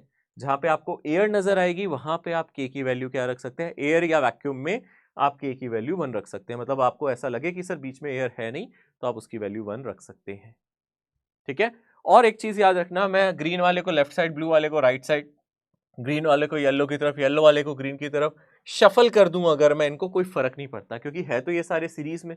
यानी कि मैं इस कैपेसिटर को यहाँ लिखूं, इस वाले को यहाँ लिखूं, कोई फर्क पड़ेगा? शफल करने से, रीशफल करने से कोई फर्क पड़ेगा कि मैं इसको पीछे लगा दूं, इसको आगे लगा दूं? कोई फर्क नहीं पड़ेगा। यहाँ पे ब्लू वाला कहाँ है, येलो वाला कहाँ है, उससे फर्क नहीं पड़ता, मैं किसी को भी आगे पीछे शफल कर सकता हूँ, ठीक है ना। यहाँ पे आपको अलग अलग ये नजर आ रहे हैं ना, अगर आप ध्यान से देखोगे आपको ये अलग नजर आ रहे हैं। देखो ये येलो वाला हमारा डाइलेक्ट्रिक है, सबसे पहले आपको यहाँ पे येलो वाला डाइलेक्ट्रिक नजर आएगा, फिर आपको यहाँ पे नजर आ रहा है ब्लू वाला डाइलेक्ट्रिक, ठीक है ना। फिर ये मेरा ब्लू कलर का डाइलेक्ट्रिक आपको नजर आ रहा है ना। उसके बाद अगर हम नेक्स्ट डाइलेक्ट्रिक की बात करें तो हमें ये ग्रीन कलर का डाइलेक्ट्रिक नजर आ रहा है, ये ग्रीन वाला डाइलेक्ट्रिक नजर आ रहा है ना। तो फर्क नहीं पड़ता कौन सा पहले कौन सा बाद में है, मैं ग्रीन वाले को यहाँ रख सकता हूँ, येलो वाले को यहाँ रख सकता हूँ, कोई फर्क नहीं पड़ता, सीरीज में ही तो है ना, फर्क क्या पड़ेगा, कोई फर्क नहीं पड़ेगा, ठीक है ना। इस तरीके से डिफरेंट डाइलेक्ट्रिक्स आप डाल के कर सकते हो, ये फॉर्मूला आप याद रख सकते हो। सवाल देख लेते हैं, जैसे कि यहाँ पे 2020 में एक सवाल आया है जिसमें आपको दिख रहा है कि सिर्फ एक ही डाइलेक्ट्रिक डाला गया है ना, और वो भी कितने डिस्टेंस पे, d/2। तो ये वाला डिस्टेंस भी कितना हो जाएगा, d/2, है ना। और यहाँ पे एयर है तो यहाँ पे k मेरा 1 हो जाएगा, यहाँ पे कोई k की वैल्यू होगी। यानी कि ऐसे क्वेश्चंस को आप आराम से सॉल्व कर सकते हो। यहाँ पे आप C इक्विवेलेंट लगा सकते हो। देखो क्वेश्चन पढ़ा भी नहीं और मैंने सीधा ही स्टार्ट कर दिया, वैसे क्वेश्चन हमेशा पढ़ना चाहिए, कई बार क्वेश्चन में कुछ और पूछा जाता है।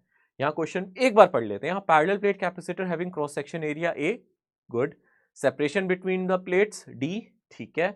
Now an insulating slab of same area but thickness d/2 is inserted between the plates, dielectric constant 4 दे दिया है, ratio of new capacitance to original. तो आप क्लियरली कह सकते हो, ठीक है ना। अगर हम कैपेसिटेंस की बात करें, पहले कैपेसिटेंस का फॉर्मूला क्या होगा, C इज इक्वल्स टू, पहले क्या होगा, डाइलेक्ट्रिक डालने से पहले A epsilon naught by D, है ना। ये बिफोर होगा, डाइलेक्ट्रिक डालने से पहले होगा, ओल्ड वाला हो गया। और न्यू वाला क्या हो जाएगा मेरा, C इक्विवेलेंट निकालना होगा, और उसको निकालने का तरीका A epsilon naught divided by, ये डिस्टेंस मेरा x1 है ना, ये भी कितना है मेरा d/2 है, और डाइलेक्ट्रिक कितना है यहाँ k1 1 है, k2 की वैल्यू अगर आप ध्यान से देखो क्वेश्चन में 4 दी है, उस वाले की हमें 4 दी है।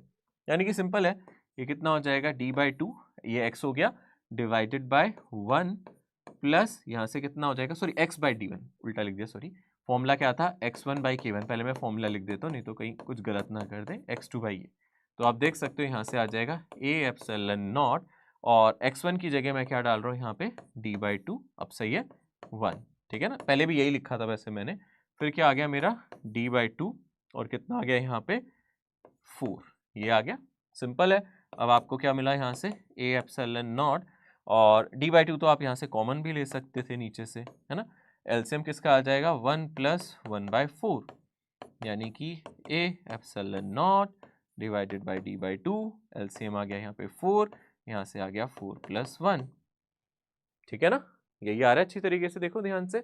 अब ये कितना आ जाएगा 8 ऊपर चला जाएगा यानी कि 8 a एप्सिलॉन नॉट, ठीक है ना, 4 × 2 ये 8 हो गया ना, 4 × 2 8 ऊपर ले गया डिवाइडेड बाय 5d।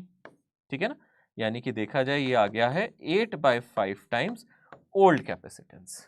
जो न्यू कैपेसिटेंस आया आपका, जो आपका न्यू कैपेसिटेंस आया है देखा जाए वो 8/5 टाइम्स ओल्ड कैपेसिटेंस आया है। इनका रेशियो कितना आ रहा है 8/5 आ रहा है, यानी कि फर्स्ट ऑप्शन। समझ में आ रहा है, c new divided by c old. ठीक है ना, यही आ जाएगा ना, ओरिजिनल कैपेसिटेंस मेरा a epsilon naught by d था। आसान क्वेश्चन है, इस तरीके से क्वेश्चन आप कर सकते हो। ठीक है, अगला क्वेश्चन क्या है अगर हम ध्यान से देखेंगे, a capacitance of an air capacitor is 25 microfarad, the separation between the parallel plate is 8 mm। तो यहाँ पे वो बोल रहा है एक एयर कैपेसिटर है, मतलब बीच में एयर फील्ड थी इसमें, और इसका जो कैपेसिटेंस था वो 25 माइक्रोफैरेड था, है ना। तो separation between plate is 8 mm, यानी कि a epsilon naught by d, इसकी जो भी वैल्यू थी वो ये थी, और प्लेट्स के बीच का जो सेपरेशन था पहले वो कितना था मेरा 8 mm था, ये दिया क्वेश्चन में। ठीक है, कोई दिक्कत नहीं है। अब वो क्या बोल रहा है, aluminium plate of thickness 2 mm is introduce symmetrically between the plates, the new capacitance. तो एक शॉर्ट तरीका याद रखना, मैं फिर पूरा मेथड भी बताऊंगा, शॉर्ट तरीका याद रखना। यहाँ कैपेसिटर में क्या डाल रहा है पहले आप ध्यान से देखो, एक डाइलेक्ट्रिक डाल रहा है, यानी कि डाइलेक्ट्रिक के नाम पे एल्यूमिनियम प्लेट डाल रहा है। एल्यूमिनियम क्या होता है, मेटल है। एल्यूमिनियम क्या है, मेटल, यानी कि कंडक्टर। तो कंडक्टर्स का डाइलेक्ट्रिक इनफाइनाइट होता है, याद रखना, कंडक्टर्स का जो डाइलेक्ट्रिक होता है इनफाइनाइट होता है। तो अगर आपसे कभी बोले कि यहाँ पे कोई कंडक्टर डाल रहा है, मान लो उसने यहाँ से यहाँ तक कोई कंडक्टर डाल दिया, तो ऐसे केस में आप समझ जाना कि ये कैपेसिटर को भूल जाओ। ऐसे में सिर्फ आपको कैपेसिटर की प्लेट के बीच का डिस्टेंस ये लेना पड़ेगा, यानी कि अगर आप कोई कंडक्टर डाल दोगे तो प्लेट के बीच का डिस्टेंस रिड्यूस हो जाएगा। मान लो आपने 3 mm का डाला, तो अब बस प्लेट्स के बीच में 5 mm का ही गैप रह गया, क्योंकि यहाँ तो मेटल आ गया, है ना। इसका मतलब है प्लेट यहाँ से और यहाँ से, बस कैपेसिटर यहाँ से यहाँ तक का रह गया, ये तो वेस्ट हो गया। यानी कि सिर्फ यहाँ से यहाँ तक का ही कैपेसिटेंस अब आपको देखने की जरूरत है, याद रहेगा। ठीक है ना, इस तरीके से आप याद रख सकते हो कि अगर आपका कहीं भी किसी भी तरीके से अगर आपने यहाँ कोई मेटल या कंडक्टर डाल दिया, जैसे यहाँ डाल दिया उसने क्वेश्चन में बोला है 2 mm का डाल दिया, कितना डाल दिया आप देख सकते हो 2 mm। तो इन शॉर्ट आप याद रखो, अब सिर्फ मेरी जो कैपेसिटेंस है वो 6 mm की रह गई है, यानी कि जो मेरा नया कैपेसिटर बन गया है ना, आप समझना ध्यान से, उसके बीच में अब 6 mm का डिस्टेंस रह गया सिर्फ। ठीक है ना, डिस्टेंस बदल गया, अभी ये d' हो गया है मेरा, बाकी सब सेम है, एरिया भी a है ना, है बीच में अभी भी क्या हमारा वैक्यूम ही है। यानी कि जो नया कैपेसिटेंस होगा वो कितना हो जाएगा अगर आप ध्यान से देखोगे, a epsilon not by d'। आप यहाँ से देखो a एप्सिलॉन नॉट की वैल्यू आप देख सकते हो, है ना। a एप्सिलॉन नॉट को कितना लिख सकते हो अगर हम ध्यान से देखेंगे, ये हो जाएगा 25 × 8 mm, है ना, बेसिकली 25 माइक्रो × 8 mm, है ना। तो अब यहाँ d' की वैल्यू आप डाल सकते हो, यहाँ से एप्सिलॉन नॉट की जगह आप डाल दो 25 × 8, और जो नया डिस्टेंस है वो है 6। क्योंकि देखो यूनिट मैंने क्यों नहीं देखी यहाँ पे, आप कह सकते हो कि सर आपने इसको मीटर में क्यों नहीं किया, क्योंकि जो d' है वो भी मैंने mm में डाला है, तो फर्क नहीं पड़ेगा। यानी कि ये कितना आ जाएगा, ये आ जाएगा 2 4 टाइम्स 3 टाइम्स, है ना, ये आ गया है 100 डिवाइडेड बाई 3, यानी कि 33.3 माइक्रोफैरेड, ये आंसर आ गया। ठीक है ना। अब आप सोच रहे होगे सर ऐसा क्यों कर रहे हैं, जहां मेटल आ गया उसको ऐसे क्यों कर रहे हैं, क्योंकि आप नॉर्मल फॉर्मूले से भी देख सकते हो। अगर आप फॉर्मूले से चेक करना चाहते हो कि यही आएगा, तो आप याद रखो आपने फॉर्मूला क्या पढ़ा था, फॉर्मूला था a epsilon not x1 by k1 plus x2 by k2, ये लगा सकते हैं। अगर हम ध्यान से देखेंगे तो आप लिख सकते हो a एप्सिलॉन नॉट x1 की जगह क्या आ जाएगा, अगर आप ध्यान से देखोगे यहाँ पे आ गया 6 डिवाइडेड बाई k1 की जगह 1 प्लस x2 की जगह हम क्या लिख सकते हैं बोलो 2, और डिवाइडेड बाय इन्फिनिटी, क्योंकि हमने बोला जो डाइलेक्ट्रिक कांस्टेंट होता है मेटल का वो इनफाइनाइट होता है, ये मैंने आपको थ्योरी में पढ़ाया था। तो यहाँ से ये कितना आ जाएगा a एप्सिलॉन नॉट बाय 6, देखा, और हमने इसको डायरेक्टली लिख दिया। समझ में आ रहा है, यानी कि जितने हिस्से में मेटल आप या कंडक्टर रखते हो उसको आपको भूलना पड़ेगा, आपको मानना पड़ेगा प्लेट एक्चुअली पास आ गई है, ये डिस्टेंस आपको हटाना पड़ेगा। आपको समझना पड़ेगा कि ये पूरी की पूरी मेरी प्लेट की थिकनेस ही बन गई एक तरीके से, यानी कि मेरा कैपेसिटर सिर्फ इतने हिस्से में है, यहाँ कोई कैपेसिटेंस नहीं है। क्योंकि अगर हम दो प्लेट्स को बीच में, कभी भी अगर आप ध्यान रखना, अगर आप दो प्लेट्स को ऐसे किसी वायर से जोड़ दो या इसके बीच में मेटल डाल दो तो आपको कोई पोटेंशियल डिफरेंस नहीं मिल सकता। ऐसे केस में आपका जो कैपेसिटेंस हो जाएगा वो इनफाइनाइट चला जाता है। कैपेसिटेंस कितना हो जाता है इस केस में? इनफाइनाइट। अगर आप कैपेसिटर की दो प्लेट को टच कर दो या दोनों के बीच में एक वायर डाल दो, याद रखना, है ना, आप याद रखना, अगर आपसे कभी भी बोले ये कैपेसिटर है ना, ये कैपेसिटर है, ये इसकी दो प्लेट्स हैं, है ना, अगर आप इसके बीच में कंप्लीटली मेटल डाल दो, 100% अगर मेटल डाल दो, आप जानते हो उतने हिस्से का कैपेसिटेंस इसका क्या बन जाएगा? इनफाइनाइट। या फिर आपसे बोल दे दो प्लेट्स हैं, आप इसको वायर से टच कर दो, मान लो ऐसे वायर से टच कर दो, कंडक्टिंग वायर से, आपने कंडक्टर से, कंडक्टिंग वायर से अगर आपने टच कर दिया तो आप समझो ध्यान से, यहाँ पे कोई पोटेंशियल डिफरेंस नहीं मिलेगा, पोटेंशियल डिफरेंस जीरो हो जाएगा। यहाँ पे भी आप देख सकते हो पोटेंशियल डिफरेंस रियलिटी में जीरो हो गया। और आपको पता है कैपेसिटेंस आप Q बाई वी लिख सकते हो, है ना, Q बाई डेल्टा वी लिख देना चाहिए, मतलब पोटेंशियल डिफरेंस, और पोटेंशियल डिफरेंस जीरो हो जाएगा तो Q बाई जीरो, यानी कि वो इनफाइनाइट चले जाएगा। और दूसरा तरीका है, आप ऐसे भी यूज कर सकते हो, इस केस में आप इसको ए epsilon not K by D लिख दो और K को इन्फिनिटी डाल दो, तो भी आप देख सकते हो ये इनफाइनाइट पहुंच जाएगा। यानी कि बीच में मेटल डालने से दिक्कत है, ठीक है ना। अगर आप कैपेसिटर के बीच में मेटल डाल दो, या तो कंप्लीटली डाल दो, अगर आप पार्शियली डालोगे तो पिछले क्वेश्चन की तरह हो जाएगा, जितने हिस्से में डालोगे उतना कैपेसिटर गायब, बाकी अब डिस्टेंस प्लेट का घट गया। अगर आपने पूरे में डाल दिया तो प्लेट के बीच में डिस्टेंस कुछ बचा ही नहीं, तो आपका कैपेसिटेंस कितना हो गया? इनफाइनाइट हो गया। या फिर अगर आप वायर से भी टच कर दो, एक से दूसरी जगह एक पतली सी तार टच कर दो, तो कोई पोटेंशियल डिफरेंस नहीं मिलेगा, तो भी कैपेसिटेंस आपका इनफाइनाइट हो जाएगा। याद रख सकते हो इस कॉन्सेप्ट को, ठीक है ना। ऐसा HC वर्मा में अच्छी स्टैंडर्ड बुक्स में दिया गया है, तो पूछा जा सकता है। यहाँ पे देखो, क्या ये सवाल किया जा सकता है? आसान है, फॉर्मूला बेस्ड है, सिंपल। यहाँ पे two parallel plates of area A are separated by two different dielectric, the net capacitance. Simple है ना, दोबारा से आप देख सकते हो, यहाँ पे C का फॉर्मूला क्या आ जाएगा? वही A epsilon not x1 by K1। x1 कितना है अगर आप ध्यान से देखोगे? D बाई 2, तो यानी कि D बाई 2, और K1 कितना है यहाँ पे? 2 प्लस D बाई 2, ये मेरा x2 हो गया, इंटू K कितना है यहाँ पे?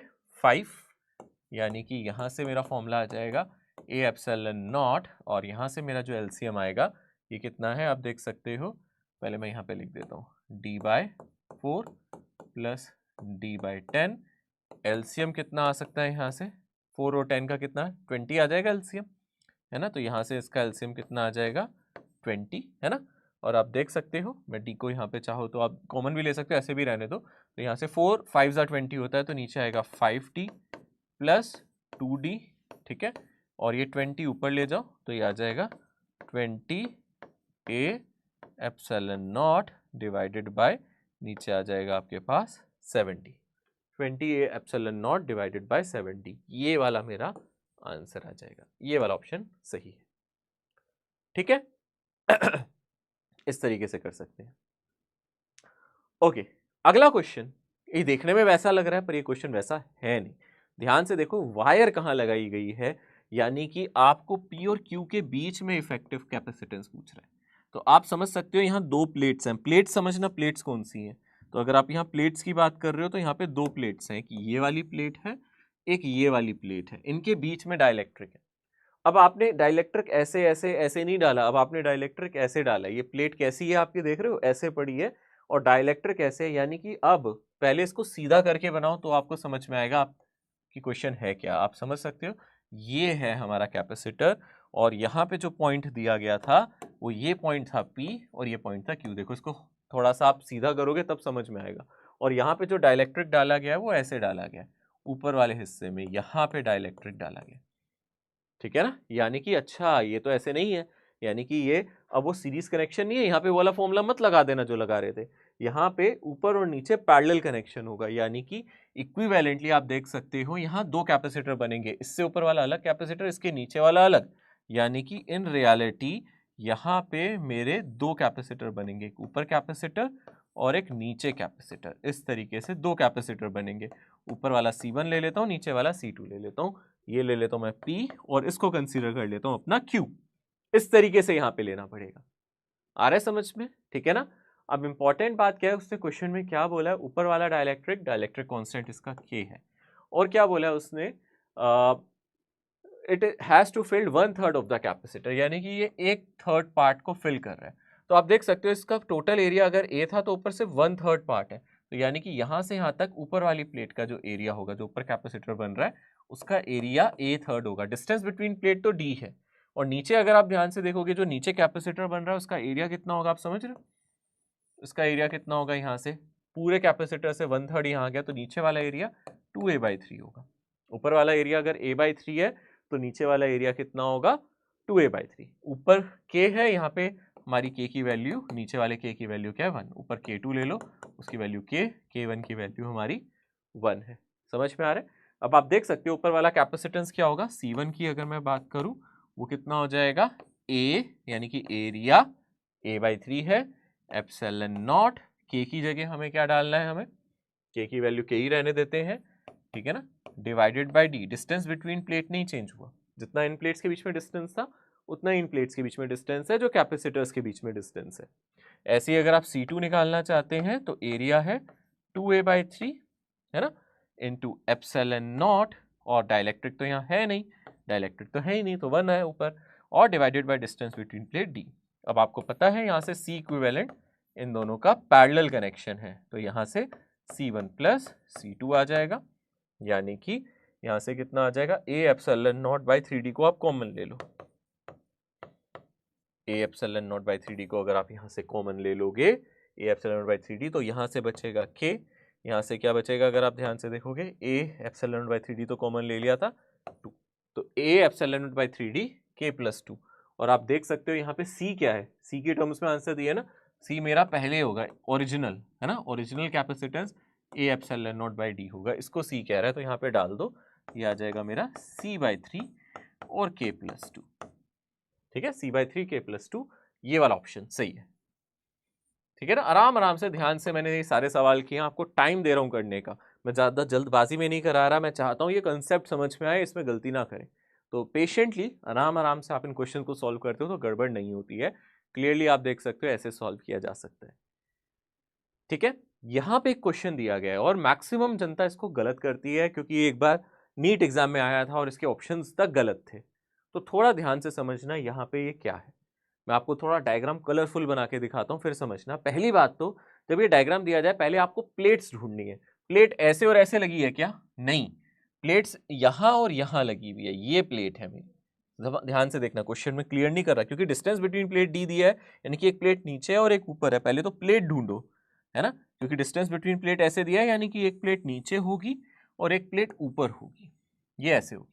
तो फिर इस डायग्राम को अगर आप ऐसे बनाओगे तो 100% कंफ्यूज रहोगे, सो बेटर है इसको फ्लिप करो, है ना, यानी कि इस डायग्राम को जब आप ड्रॉ करो तो इस तरीके से ड्रॉ कर लो, ठीक है। और फिर आप देख सकते हो, मैं इसको नेक्स्ट स्लाइड पे बनाऊं तो ज्यादा अच्छा रहेगा ना, आप लोगों को देखने में क्लियर रहेगा, यानी कि मैं इसको नेक्स्ट स्लाइड पे बनाता हूं, यानी कि मैं दिखाता हूं ये डायग्राम ऐसे है, ऐसे और ऐसे, ये दो प्लेट्स हैं, इनके बीच में आपको क्या कैलकुलेट करना है, अगर हम ध्यान से देखें, कैपेसिटेंस, ठीक है ना, यही डायग्राम है। मैंने इसको रोटेट कर दिया इस तरीके से 90 डिग्री रोटेट करके, यानी कि जो कैपेसिटर ऐसे लेटा हुआ था, है ना, इस तरीके से लेटा हुआ था, इसको ऐसे सीधा कर दिया दिखाने के लिए, ठीक है, तो ऐसे रोटेट कर दिया। और यहाँ पे आप देख सकते हो, यहाँ पे पहले वाला मीडियम है K4, मैं पीछे भी ड्रॉ कर दूंगा इसको, घबराना मत, ये K4 वाला मीडियम, मैं इसको ऐसे दिखा देता हूँ, ये मेरा K4 वाला मीडियम था, है ना, तो ये रहा K4 वाला मीडियम, ठीक है ना, ये रहा मेरा K4 वाला, ठीक है। फिर यहाँ पे K1 K2 K3 तीनों लगे हुए, तो तीनों देख सकते हो, एक यहाँ से यहाँ तक है K1, है ना, फिर यहाँ से यहाँ तक है आपका कुछ K2, और तीसरा आपका कोई K3, ठीक है, ये है हमारा, इसके बीच में हम निकालने की कोशिश कर रहे हैं। तो मैं इसको नेक्स्ट स्लाइड पे दिखा देता हूँ। पहले यहाँ से यहाँ तक कितना दिखाया मैंने, दोबारा देखो, यहाँ से यहाँ तक ये मुझे पता है, ये वाला सबसे पहले वाला ये था मेरा K4, यानी कि इसका कैपेसिटेंस, इसका डाइलेक्ट्रिक K4 है। उसके बाद यहाँ से यहाँ तक आ जाओ, ये मेरा कितना था, ये मेरा K1 था, फिर मेरा कितना था यहाँ से यहाँ तक, यहाँ से मेरा K2 था, फिर यहाँ से यहाँ तक कितना था, अगर हम ध्यान से देखेंगे, यहाँ से यहाँ तक कितना था, मेरा K3 था। ओके एक बार डिस्टेंसेस और देख लो, अगर आप ध्यान से देखो उसने बोला है ये एरिया a/3 है, a/3 है, a/3 है, यहाँ से यहाँ तक टोटल डिस्टेंस d है और ये डिस्टेंस d/2, ये d/2, क्योंकि ये d/2 दिया है तो ये भी d/2, यानी कि मैं यहाँ पे डिस्टेंसेस को भी एक बार डिनोट कर देता हूँ ताकि आपको समझ में आ जाए, आपको पता चल जाए ये डिस्टेंस यहाँ से यहाँ तक d/2 है, ये डिस्टेंस भी यहाँ से यहाँ तक d/2 है, ये एरिया अगर आप ध्यान से देखोगे a/3 है, ये एरिया a/3 है, ये एरिया a/3 है, ऑब्वियसली ये पूरी प्लेट है, इसका पूरे का एरिया a होगा, है ना। अब इसको करने का तरीका क्या है, जो मोस्टली गलती होती है ना वो ये होती है कि सब इसको पहले पैरेलल में ले लेते हैं और फिर इनको सीरीज में ले लेते हैं, जो कि गलत है। इन तीनों को पैरेलल में क्यों नहीं लिया जा सकता? सबसे पहली बात, पैरेलल में होने के लिए पोटेंशियल डिफरेंस सेम होना चाहिए। अगर आप ध्यान से देखो ये पूरी प्लेट एक ही पोटेंशियल पे है, बिल्कुल सही है, इस पूरी प्लेट का पोटेंशियल एक जैसा है, पर ये वाली और ये वाली, इसका पोटेंशियल इसके इक्वल नहीं है और इसका पोटेंशियल इसके इक्वल नहीं है। इन सरफेसेस का पोटेंशियल एक जैसा होता तो ये तीनों पैरेलल में होते, पर ऐसा यहाँ पे नहीं होगा, इन तीनों का पोटेंशियल अलग अलग है। इसका मतलब इसको कैसे करा जाता है, इसको करने का जो तरीका है वो ये है, अगर आप इसका इफेक्टिव बनाओगे तो आपको ऐसे करना पड़ेगा, इसको तोड़ना पड़ेगा, यानी कि पहले K4 और K1 ये सीरीज में और उसके साथ साथ ये K4 और K2 ये सीरीज में और ये वाला K4 और K3 ये सीरीज में, यानी ऊपर वाले दो सीरीज, ये दोनों सीरीज, ये दोनों सीरीज, फिर आपस में पैरेलल, यानी कि ये सर्किट देखने में जितना सीधा लगता है उतना सीधा है नहीं, यहाँ पे आपको इस सर्किट को ऐसे देखना पड़ेगा, इस तरीके से 3 ब्रांचेस में सॉल्व करना पड़ेगा, ठीक है ना। यहाँ पे पहले आपको सीरीज फिर पैरेलल लेना है, यानी कि अगर ये पॉइंट P लिया है, ये Q लिया है ना, इसको हमने Q कह दिया, इस पॉइंट को मैंने अगर P कह दिया, तो डेफिनेटली आपको पहले ये कैपेसिटर निकालना पड़ेगा, इसको अगर हम बोल देते हैं C4, ये कैपेसिटर हो गया मेरा C1, ये मेरा C4, ये कैपेसिटर हो गया मेरा C1, ये कैपेसिटर C4, ये कैपेसिटर हो गया C1। तो ये तरीका है इसको सॉल्व करने का। यहाँ पे इजीली आप देख सकते हो C4 को क्या लिख सकते हैं, C4 को क्या लिख सकते हैं, यहाँ से यहाँ तक ये भी प्लेट का एरिया, क्योंकि a/3 था, ये भी a/3 था, तो इतना हिस्सा भी प्लेट का एरिया a/3 होगा और डिस्टेंस बिटवीन प्लेट आपको पता है यहाँ d/2 होगा। तो इसका कैपेसिटेंस क्या होता है, a एप्सिलॉन नॉट k/d, यानी कि a की जगह आएगा यहाँ a/3 epsilon not k4 divided by distance कितना है d/2 है ना, कितना है d/2, तो यहाँ से आ जाएगा 2a epsilon not k4 divided by 3d, ये C4 की वैल्यू आ गई। ऐसे कि आप C1 की लिख सकते हैं, C1 भी इसी तरीके से आ जाएगा, कितना आ जाएगा, जहां बस यहाँ पे K1 आ जाएगा, है ना, मतलब बाकी सब तो सेम है, 2a epsilon naught divided by 3d और K1। ऐसे ही आप C2 लिख सकते हैं, 2a epsilon naught divided by 3d K2, और ऐसे ही आप C3 लिख सकते हैं, a epsilon naught divided by 3 और ये आ जाएगा K3, ठीक है ना। फिर हमें क्या करना है, पहले इन दोनों का सीरीज, इन दोनों का सीरीज, इन दोनों का सीरीज और फिर आपस में पैरेलल, यानी कि अगर आप सीरीज की बात करोगे, आप C4 और C1, है ना, C4 और C1 का सीरीज अगर आप ध्यान से देखोगे, जानते हो कितना आ जाएगा, अगर आप इसका सीरीज देखोगे C4 into C1 divide by C4 plus C1, है ना, basically C4 C1 divided by C4 plus C1। अगर आप इसको सॉल्व करोगे तो आपको पता है C4 C1, ये रहा मेरा C4, है ना, कहाँ गया, ये मेरा C4 है, यहाँ पे मेरा C1 है, इनको मल्टीप्लाई करो, ठीक है ना, तो basically 2 epsilon not 2a epsilon naught by 3d, है ना, इसका स्क्वायर हो जाएगा ऊपर 2a epsilon naught by 3d, जब आप ऊपर मल्टीप्लाई करोगे ना तो ये स्क्वायर हो जाएगा, बचेगा क्या ऊपर, K4 K1, ऊपर बचेगा K4 इंटू K1, ठीक है ना, और नीचे करोगे तो इसको आप कॉमन ले सकते हो, 2a epsilon naught by 3d, ठीक है ना, और नीचे आ जाएगा कॉमन में K4 प्लस K1। आप ऐड करके देख लो, C4 प्लस C1 को जब ऐड करोगे, इन दोनों को ऐड करोगे तो 2a epsilon naught by 3d common आ जाएगा, K4 प्लस K1 आ जाएगा, तो देखो डिनोमिनेटर में आएगा, न्यूमरेटर में आएगा, ऊपर स्क्वायर था, नीचे ये एक बार कट जाएगा, यानी कि आपको पता है ये कितना मिलेगा, ये मिलेगा 2a epsilon naught divided by 3d और ये आएगा K4 K1 divided by K4 plus K1। ऐसे ही आप क्या कर सकते हो, जैसे ऊपर C4 C1 किया था, एक सेकंड, मैंने यहाँ पे तीनों ही जगह C4 C1 लिख दिया, यहाँ C2, यहाँ पे C3 लिखना था, सॉरी, ये थोड़ा ध्यान देना बच्चे, C4 C1 C4 C2 C4 C3 C1 C2 C3 है यहाँ पे, ठीक है ना, मैंने तीनों ही जगह C1 लिख दिया था, यहाँ तो सही है C4 C4 C4, या C1 C2 और C3 आएगा। जैसे आपने C4 C1 का किया है वैसे C4 और C2 का भी देख सकते हो, है ना। जैसे आपने इन दोनों का सीरीज कॉम्बिनेशन देखा है वैसे ही आप C4 और C2 का भी सीरीज देख सकते हो। इनका series combination 2a epsilon not by 3d, यहाँ पे आ जाएगा K4 K2 divided by K4 plus K2। और ऐसे ही फिर आप C4 और C3 का कर सकते हो, फिर तीनों को जोड़ना है, ठीक है ना। फिर तीनों को क्या करना है, जोड़ना है, यानी कि अब ऐसे ही आप क्या देख सकते हो, सेम इसी तरीके से C4 और C3 का देख सकते हो और जोड़ दो। मैं अब यहाँ पे फाइनल रिजल्ट लिख दूं, ठीक है ना। यहाँ पे अगर आप C नेट देखोगे यानी कि तीनों का addition C4 C1 C4 C2 C4 C3, तो तीनों में जब ऐड करूंगा तो 2a epsilon naught divided by 3d यहाँ पे आ जाएगा common. 2a epsilon not by 3d क्या आ जाएगा, कॉमन। और फिर आप क्या लिख सकते हो, ब्रैकेट में पहले वाले से क्या आया था आप देख सकते हो, K4 K1 divided by K4 plus K1। Second वाले से आएगा K4 K2 divided by K4 plus K2। Third वाले से आ जाएगा K4 K3 divided by K4 plus K3। ये मेरा C इक्विवेलेंट आ गया। अब आप चाहते हो सर यहाँ से K इक्विवेलेंट निकालना, तो आप एक काम कर सकते हो, उसको कंपेयर कर सकते हो A epsilon not by D into K equivalent से। तो यहाँ से A epsilon not by D epsilon by D cut जाएगा, जो बचेगा वो K इक्विवेलेंट होगा, ठीक है ना। आप यहाँ से K इक्विवेलेंट निकाल सकते हो। सो ये थोड़ा सा ट्रिकी क्वेश्चन है। मैंने आपको ये भी बताया कि एग्जाम में जब आया था तो इसमें गलत सॉल्यूशंस था और बहुत डिफरेंट साइट्स पे आप जाओगे सॉल्यूशन गलत दिया है। प्लीज इससे गुमराह ना हो, इसमें याद रखना ये जो मैं बता रहा हूँ ये सही सॉल्यूशन है। आप इन तीनों को पैरेलल में पहले नहीं ले सकते। रीजन ये है क्योंकि देखो जब यहाँ से चार्ज जाएगा ना तो इन दोनों के बीच का पोटेंशियल डिफरेंस, इन तीनों का पोटेंशियल डिफरेंस सेम नहीं होगा क्योंकि अलग अलग के हैं, तीनों का के अलग है, तो इनका पोटेंशियल डिफरेंस, इस प्लेट का पोटेंशियल एक जैसा होगा बट इसका और इसका पोटेंशियल सेम नहीं है, तो इनके बीच का पोटेंशियल डिफरेंस सेम नहीं है, यानी कि ये पहले इसको इसके साथ सीरीज में, इसको इसके साथ सीरीज में और इसको इसके साथ सीरीज में लेना होगा और फिर पैरेलल सॉल्व करना होगा। वही इसका राइट मेथड ऑफ सॉल्विंग है जिसको मैंने यहाँ आपको करके दिखाया है, ठीक है ना। डिफरेंट जगह अभी भी इसके सॉल्यूशंस गलत अपलोडेड हैं, so don't go with that solution, ठीक है ना। जो आया था एक बार क्वेश्चन उसमें भी शायद ऑप्शंस मैच नहीं कर रहे थे बच्चों के, तो थोड़ा ध्यान रखना, इसलिए मैंने यहाँ कोई ऑप्शंस नहीं दिए हैं।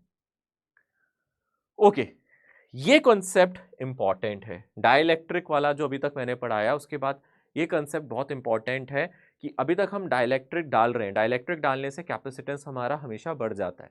हमने देखा कैपेसिटेंस हमेशा K टाइम्स बढ़ जाता है जब भी हम डाइलेक्ट्रिक डालते हैं। पर एक इंपॉर्टेंट सवाल इस कैटेगरी में आता है, श्रेणी में आता है, जहां पे डाइलेक्ट्रिक डालते टाइम दो चीजें हो सकती हैं। हो सकता है आप कैपेसिटर के अंदर डाइलेक्ट्रिक डाल रहे हो, कैपेसिटर चार्ज हो, डाइलेक्ट्रिक डाल रहे हो सकता है बैटरी कनेक्टेड हो सकता है बैटरी कनेक्टेड ना हो। इससे दो तरीके के सवाल बनते हैं, यानी कि दो केसेस बनते हैं। केस वन यहाँ पे ये बनता है जब आप डाइलेक्ट्रिक डाल रहे हो विद बैटरी, है ना। एक केस हमारा बनता है डाइलेक्ट्रिक डालते टाइम आपकी बैटरी कनेक्टेड है। सेकेंड केस हमारा बनता है यहाँ पे आप डाइलेक्ट्रिक डाल तो रहे हो पर विदाउट बैटरी, अभी यहाँ पे कोई बैटरी कनेक्टेड नहीं है, विदाउट बैटरी आप यहाँ पे डाइलेक्ट्रिक डाल रहे हो। तो ये दो कैटेगरी के सवाल हैं, ठीक है। मैं आज शुरू नहीं कराऊंगा क्योंकि शुरू करा तो फिर एटलीस्ट मुझे हाफ एन आवर तो चाहिए इसको करने में, फिर ज़्यादा लेंदी हो जाएगा लेक्चर, और एक बार शुरू कराया तो मैं पूरा खत्म करूंगा। तो जस्ट रिमेंबर ये एनसीईआरटी से रिलेटेड कॉन्सेप्ट है, इंपॉर्टेंट कॉन्सेप्ट में से एक है भाई, इसको ध्यान से करना है, ठीक है ना। नेक्स्ट क्लास में ये कॉन्सेप्ट स्टार्ट होगा और हमने थोड़ा बहुत एनर्जी के बारे में पढ़ा था उसको कंटिन्यू करेंगे, ठीक है ना। चले आज का लेक्चर यहीं तक रखते हैं। आज मैंने क्या पढ़ाया आपको, आज क्या इंपॉर्टेंट चीज़ें हम लोगों ने डिस्कस की हैं, आज हम लोगों ने काफ़ी सवाल सॉल्व किए हैं, सर्किट एनालिसिस किया है, इंपॉर्टेंट है। मैंने देखो एक एक सर्किट को ध्यान से समझाया है, कोशिश करो अपने हाथ से इन सर्किट्स को बनाने की। अब ये जो क्वेश्चन है देखने में इतना आसान लगता है, बहुत ईजी लगता है, बट जब आप करते हो है भी ईजी। प्रॉब्लम इसकी हम करके नहीं देखते, हम सिर्फ देखते हैं और सोचते हैं हो गया, आसान है, सर ने कितनी आसानी से कर दिया। बट जब तक आप अपना पेन खुद नहीं उठाओगे, नोटबुक पे खुद नहीं लिखोगे, तब तक बात नहीं बनेगी। बात तभी बनेगी जब आप खुद उठाएंगे सवाल को, खुद खुद मेहनत करेंगे, क्योंकि एग्जाम तो एट लास्ट आपको देना है। अरे वो डॉक्टर की डिग्री मुझे नहीं मिलने वाली, वो लकी आप हो, वो आपको मिलने वाली है, आपके नाम के आगे डॉक्टर लगने वाला है। हम तो टीचर हैं, हमें क्या, हम ये बैच खत्म, अगला बैच पढ़ाना स्टार्ट कर देंगे, उसके बाद और बच्चे पढ़ाना स्टार्ट कर देंगे। टीचर की लाइफ यही है, हर साल एक नया सेट ऑफ स्टूडेंट आता है, बहुत प्यार मोहब्बत मिलती है हमें आप लोगों से, धन्यवाद उस चीज़ का। बट जो डॉक्टर की डिग्री है वो आप ही को मिलने वाली है, आप ही फ्यूचर हो इस देश का, ठीक है ना, भविष्य हो, ठीक है। उसको कायम करो, उसको उस चीज़ को मेंटेन रखो, ठीक है ना, एक डिसिप्लिन बना के रखना अपने अंदर। क्योंकि आपने जब कभी भी आप अपने लाइफ में डॉक्टर जब ये वर्ड सुनते हो ना, तो आपके सामने ज़रूर एक डॉक्टर ऐसा ज़रूर आता होगा जिसको बचपन से आप फॉलो करते आ रहे हो। आपने उन डॉक्टर का डिसिप्लिन देखा होगा, वो कितने डिसिप्लिन में रहते हैं, वो डिसिप्लिन अपनी लाइफ में आज से लाना शुरू करो। एक सहजता ज़रूर होनी चाहिए इंसान के अंदर, तभी वो लर्निंग कर पाता है। अगर आप बहुत ज़्यादा एक्साइटेड रहते हैं ना, ठीक है, एक्साइटमेंट होना अच्छी चीज़ है, आपको नई-नई चीज़ें सिखाता है, बट कभी ना कभी जब आप प्रैक्टिस करोगे तो आपके अंदर एक वो डिसिप्लिन होना भी बहुत ज़रूरी है। चीज़ों को फॉलो करना ज़रूरी है, डिसिप्लिन भी लाइफ में होना ज़रूरी है, सही गलत के बीच का फ़र्क समझना बहुत ज़रूरी है।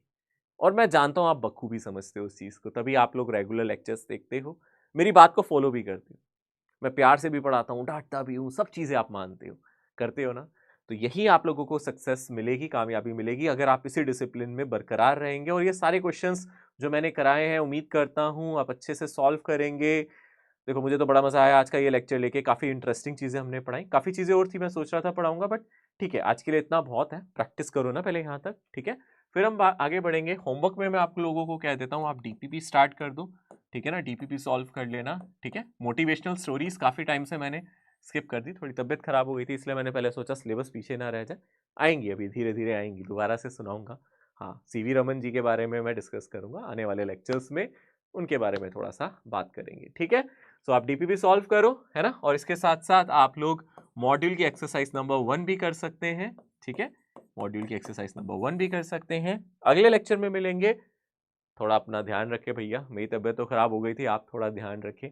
मेरी तबीयत खराब होती है, बैच इफेक्ट होता है, आपकी तबीयत खराब होती है, आपका बैच इफेक्ट होता है, आप इफेक्ट होते हैं। मेरे साथ तो सारे इफेक्ट होते हैं, इसलिए मैं कोशिश करता हूँ अपना ध्यान रखूँ, पर आप इंडिविजुअली अपना ध्यान ज़रूर रखें, क्योंकि आपकी तबीयत खराब होती है, मुझे पता नहीं चलता, मेरा लेक्चर चलना स्टार्ट हो जाता है, ठीक है ना। तो आप लोग याद रखें, अपने आप ध्यान रखें जितना हो सके, है ना। कोई जानबूझ के तो बीमार नहीं पड़ता, मैं भी जानता हूँ, बट थोड़े प्रिकॉशंस लेके चलें, जितना ज़रूरी हो उतना ही घर से बाहर निकले, ठीक है। थोड़ा मौसम ऐसा है, वेदर है चेंजिंग, जब वेदर होता है तो हो जाता है ऐसा, बट आप अगर 1-2 दिन 3-4 दिन बीमार पड़ते हैं तो आप बहुत सारा लैग कर देते हैं, ठीक है। जिन बच्चों का 11th अभी वीक है, सो अभी मैंने आपको पहले ही बोला था, जब भी कोई चीज़ वीक रह जाती है ना, उस पर चर्चा करी जाती है, बट उसकी वजह से जो करंटली चल रहा है ना, उसको लॉस में ना जाने दें। आपको अगर लगता भी है ना मेरा कुछ रह गया, मिस हो गया है, समय आएगा, आपको मिलेगा समय।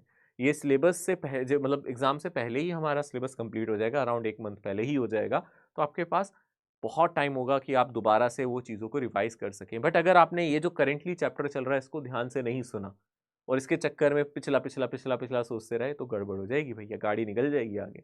तो ध्यान रखो, जिस ट्रेन में अभी सफ़र कर रहे हो उसके नज़ारे लेने ज़्यादा इंपॉर्टेंट है। जो प्लेटफॉर्म पीछे छूट गए हैं उन पर चर्चा कर ली जाएगी जब समय मिलेगा, सही समय आएगा, ठीक है। तो आगे बढ़ते हैं आज के सफ़र में, बहुत मज़ा आया आप लोगों के साथ। अब हम मिलेंगे अगले सेशन में, अगले लेक्चर में, तब तक के लिए टेक केयर, अलविदा, bye bye, see you soon, bye everyone.